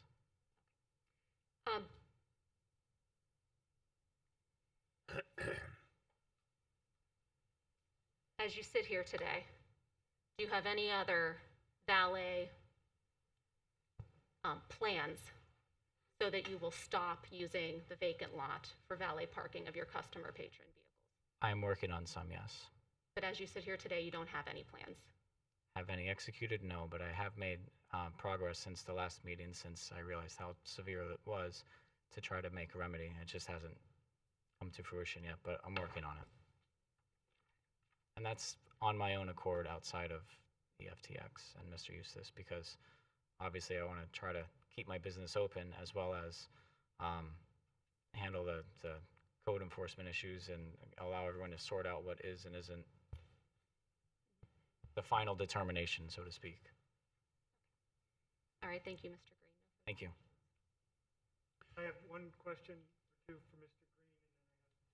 Yes, sir. Please go forward. Yeah. Thank you, Mr. Green, for your.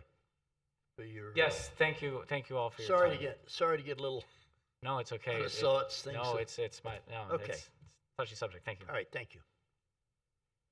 Mr. Green? Mr. Green, I just want to ask you if the valet parking is an integral part of running this restaurant. Most definitely, and if I may explain as to why. Number one, it's a large parking lot, just on the 10900 property. So there's a lot of inclement weather out on the beach. So for our guests to have to battle through that would be one. Two, it's a steep incline, so anyone with wheelchair or cane or walker or any other disabilities would have a difficult time making it into the building. And being a higher end restaurant, it's more of a courtesy and amenity that our guests would expect us to have. So it's incredibly integral. We've had the same valet company since day one. It's the same valet company that Darden uses with Capital Grille, Seasons 52. So it's a reputable company. So it's highly important. All right, sir. I have no further questions for Mr. Thank you. Very good.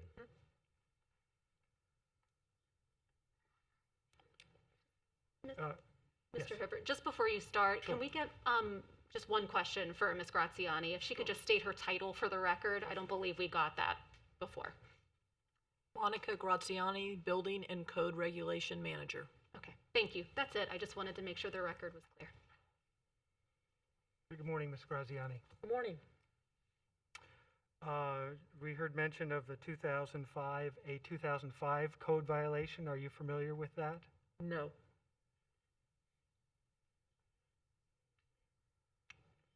Are you familiar with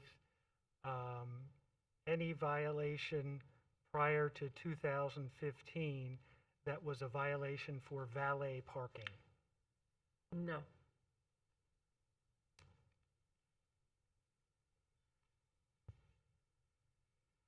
Are you aware that the 2005 code violation was actually for the overnight storage of commercial vehicles and not for valet parking? I'm not aware of that violation. Okay. All right. Are you aware of the 2015 code violation for the vacant lot? Yes. Okay. And that violation was issued telling EFTX that they could not use the lot for anyone to park. Isn't that correct? I believe so. And that this PDS order arose from settlement talks regarding the 2015 violation? Yes.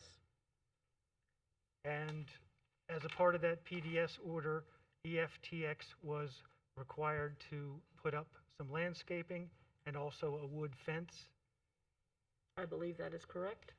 And on this, I think we have to go back a little further. On this first round of violations, because this didn't start in 2017, did EFTX do every single thing the county asked it to do to remedy the 2015 violation? I cannot answer that question. Was there anything that EFTX did not do in connection with the issuance of the PDS order that they were required to do? I cannot answer that question. Okay. I do not have the knowledge to answer that question. But this did not start in 2017, did it? No. So we've had, and I just realized that as the board may be missing some information, because if it started in 2017, it looks like that we're ignoring this. Do you know of any information where EFTX ignored or did not do what the county asked them to do in 2015? Again, I cannot answer that question. I do not have all the facts in front of me. All right, so you brought up the site plan, or the application to amend the site plan. And I think your testimony was that we had an application in and it just stopped. Is that correct? Yes. Okay. And were you aware that based on the comments received from planning, that paving that lot was not going to add any additional parking spaces, because they would all have to be dedicated to the Galleria next door because of the change? No. You weren't aware of that? Do you have knowledge of the comments with respect to that site plan? No, I do not. Okay. I've got no further questions. You sure? I'm sure. For this Okay. witness anyway. Mr. Green, do you have anything else? Okay. Just not for Ms. Graziani. Thank you, Ms. Graziani. I just would like to, In closing? just one question for Mr. Harvey, because I think he was able to find what he was trying, and he was getting errors in his Okay. last search. If I could just ask him to ask that question again, and then Okay. close. I promise. All right. Okay. Mr. Harvey, were you able to locate any building permits issued for work to be done on the vacant lot? Yes, ma'am. Okay, and what's the date of that building permit you found? Date of that building permit is a 2015 permit, and the specific dates, it was applied for on November 13th of 2015. It was issued on November 17 of 2015, and it was finalized on December 1st of 2015. Okay, and could you read for the record the job description for what that building permit? Yes, ma'am. Install a barrier shadow box wood privacy fence per site plan as required by St. Lucie County in the grass employee parking lot. Thank you. No further questions. Wayne has any follow-up? That's it? Yes, I Yes. have. You done? I have one. And so that permit was issued during the time you just mentioned? Yes, sir. Okay. And can you tell whether that permit was closed out or whether all that work was done? Yes, sir. Okay. It was completed, the The- shadow box fence? A final inspection was performed and approved. Okay. And when was that? That was no. The date on that, the final inspection was December 1st of 2015. Thank you. You I have sure? no further questions. You sure? I'm positive. I'm not being funny. I just wanted to make sure that everybody has said everything that they wanted to say or questions they wanted to ask. Okay? Now, at this time, the board, it is up to us. We have in front of us on this case number 103375, a decision to make. This is put before us, and I would like input from the board of directors. The board Well, here I've to- sat here through 2 hours of listening to everyone, and I've listened to Ms. Williams, I've listened to Mr. Green, and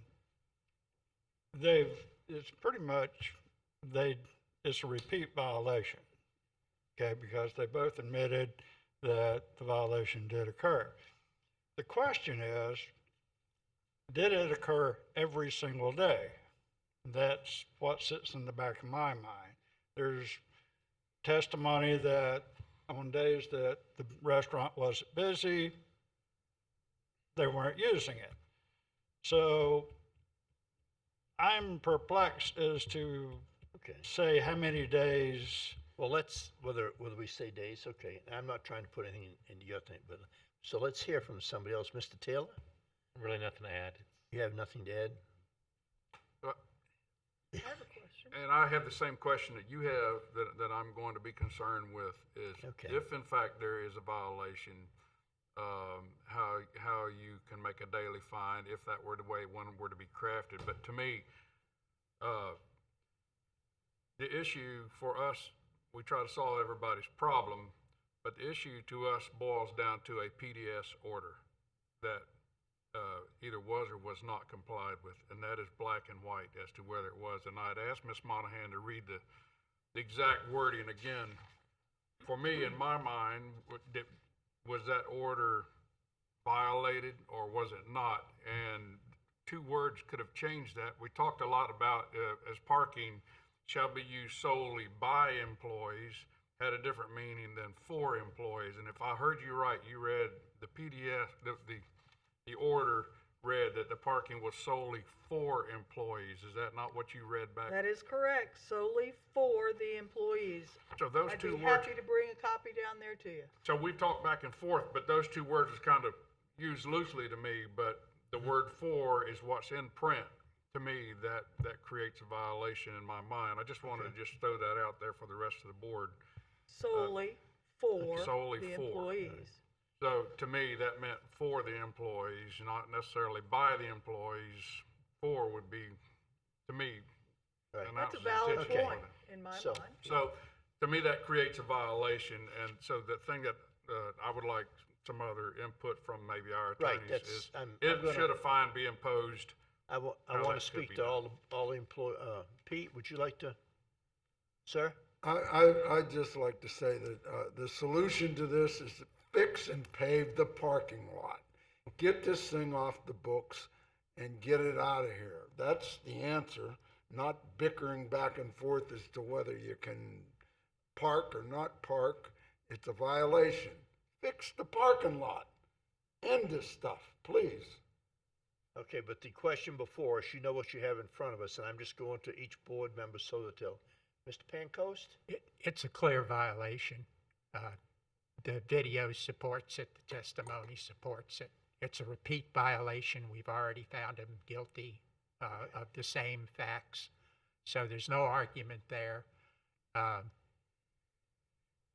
I just hate to whack somebody for $500 a day going back to August 15th. But this board can put a fine in place and reduce it. They can. And we do all the time. We can. So maybe that fine should be the $500 a day, and at maybe that'll encourage him to go and get this parking lot fixed. Well, This is somewhere down- ridiculous. somewhere This has down been the going road, on all possibly. these years, It and just- for all the county money being spent, and all of us up here volunteering time for this to go on and on and on. So Pave Ms. the Mon- parking lot. Okay, so Ms. Monahan, it's your turn, and you can make the motion if you'd like. I agree that it's a violation, but I do have a question for the staff.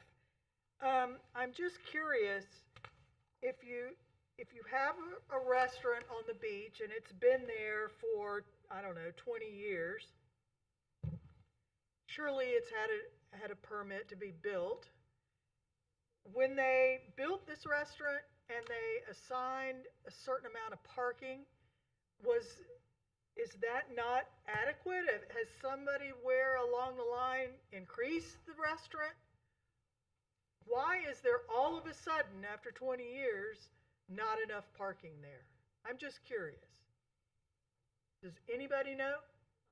Yes, ma'am. I may, a question of practically adequate. From what I'm hearing from Mr. Green, he requires more parking to satisfy his customers when they show up. Why are But they? zoning required parking is a different story. And so from the time that the restaurant was built and when he got his zoning approval, the county made a determination that the parking available on site, on the restaurant parking site, was adequate per code. It was adequate. It is adequate. To have the license to operate the restaurant, the county would have had to have made that determination. That's what I'm asking. So, why do we even need another parking lot here if we have one already? I'm just curious. If it was built with adequate parking, why do we have to add more? If I may, Ms. Please. Monahan? Again, this is theory.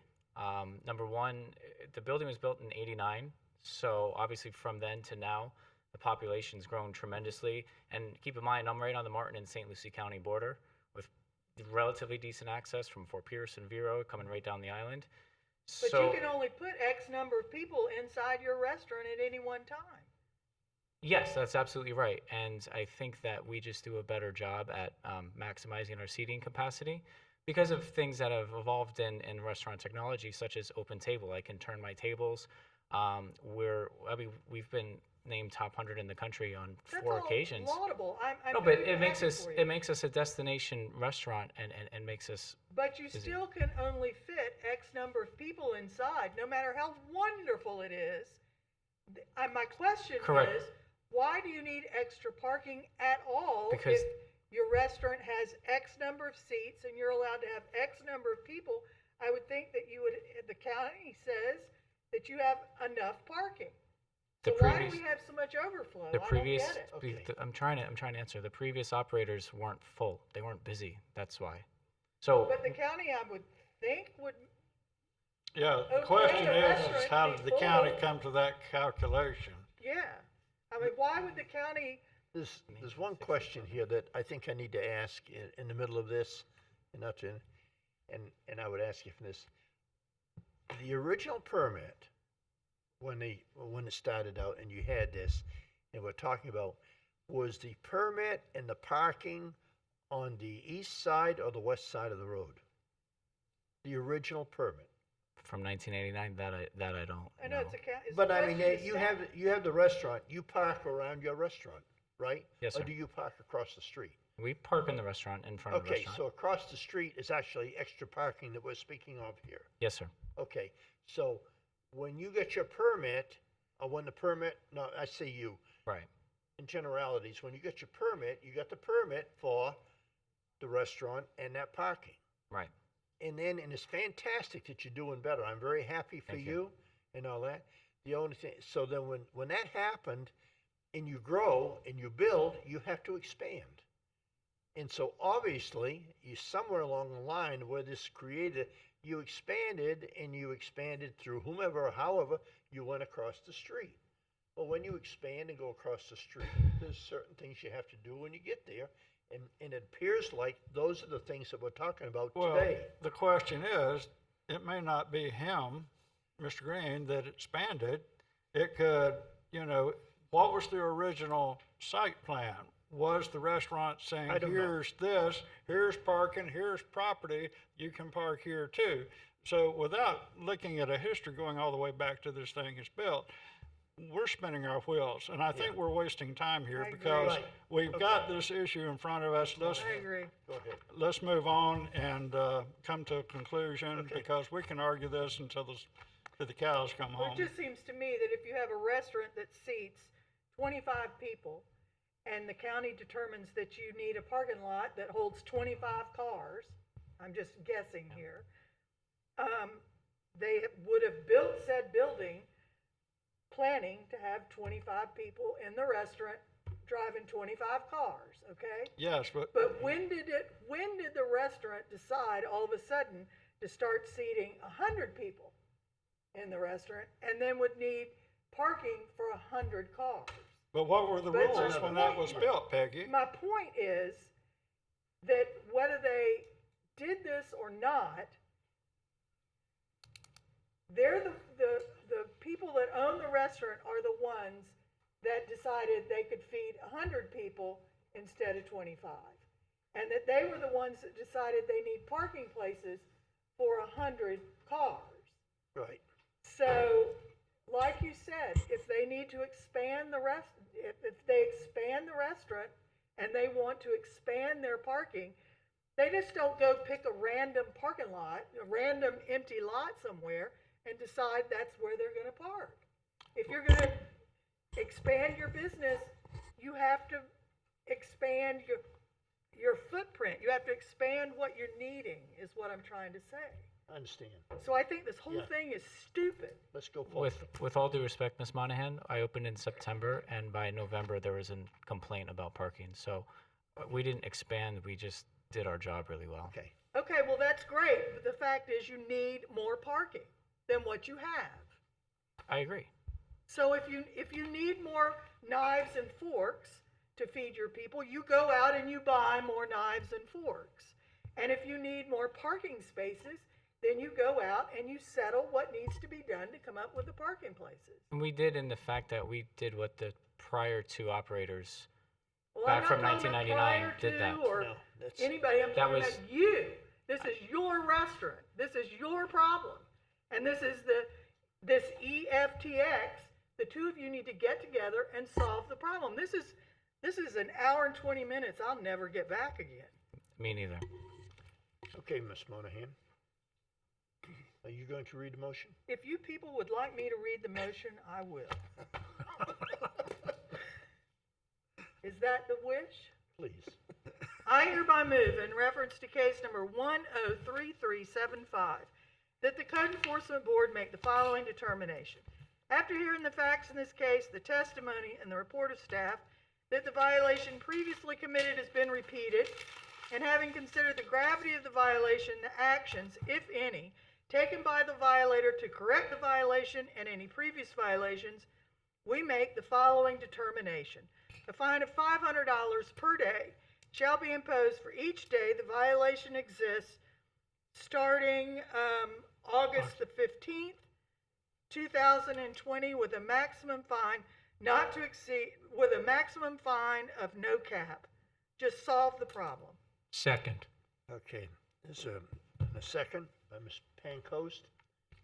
Question on the motion. Is there any I have a- question from anybody? Under discussion. Under discussion. Okay, I don't know if we need to go to the intent of the motion here, particularly it was an amount set for $500 per day. And I'm, just for clarification before it comes up at a later date, is how we define $500 per day that parking did occur, or $500 a day and that parking occurred once or more than once, therefore it will be fined each and every day, whether it is verified or not. Because we've issued a no cap on this as part of your motion, I think we need to clarify exactly Okay. where we are on there. It's not like Mr. Chairman. a building that has a violation and the building stays there and it is there Right. continuously. The parking comes and goes. So how do you? Well, I think. How are you defining the $500 per day is my question. I'm going by what I understand the section of the code says, that this PDS has been violated, Yes. and it doesn't say anything at all to me about how many times or how many days. So your contention with the motion is That it's been a that it was violation. violated and And the as $500 It's a continues. repeat violation of the PDS order. And so, and if I may, not a back and forth, does our attorney agree that we have the authority to craft it in that fashion. I believe staff's, It's staff's staff's recommendation is based on their position, and you heard all the evidence. You have to make the Yes. judgment that the violation continues every day, Right.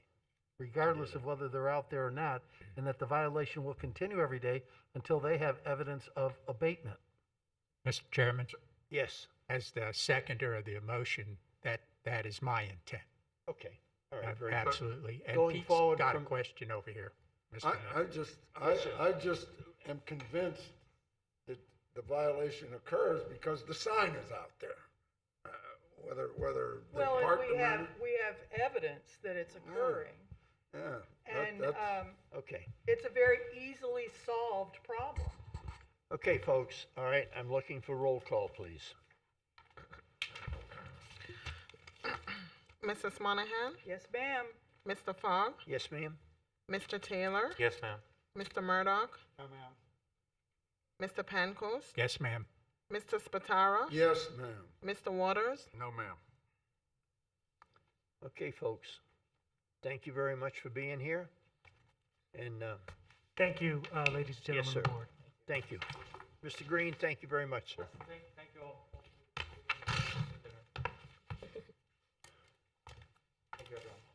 Okay, is there any, Mr. rehear- Chair? Yes. And I don't know if it'd be appropriate, I want to make sure it's clear. The reason for my no vote, I didn't disagree with the motion particularly. I had concerns of the clarity of the amount per day and how that would be verified. I Right. felt like maybe we would end up in court at some point, but this may not be appropriate to have after the vote has been had, but I want to make No. sure it was We're clear. done. I'm Okay, totally rehear- kind of Okay. in Mr. Waters' court here that we know the violation did occur. We'll be back. Well, it's been done. It's Yeah, gone ahead and because- we made the decision and it's Okay, done and thank you. found and that's it, so. Now, moving right along, rehearing or reconsideration, is there anything that you have, staff? No, sir. Okay, referral to the Board of County, none of that. Fine reduction hearings, none of that. Other business? No. No other business? No staff business? No. Okay, we are going to adjourn at 12:19. Thank you. Thank you, everyone.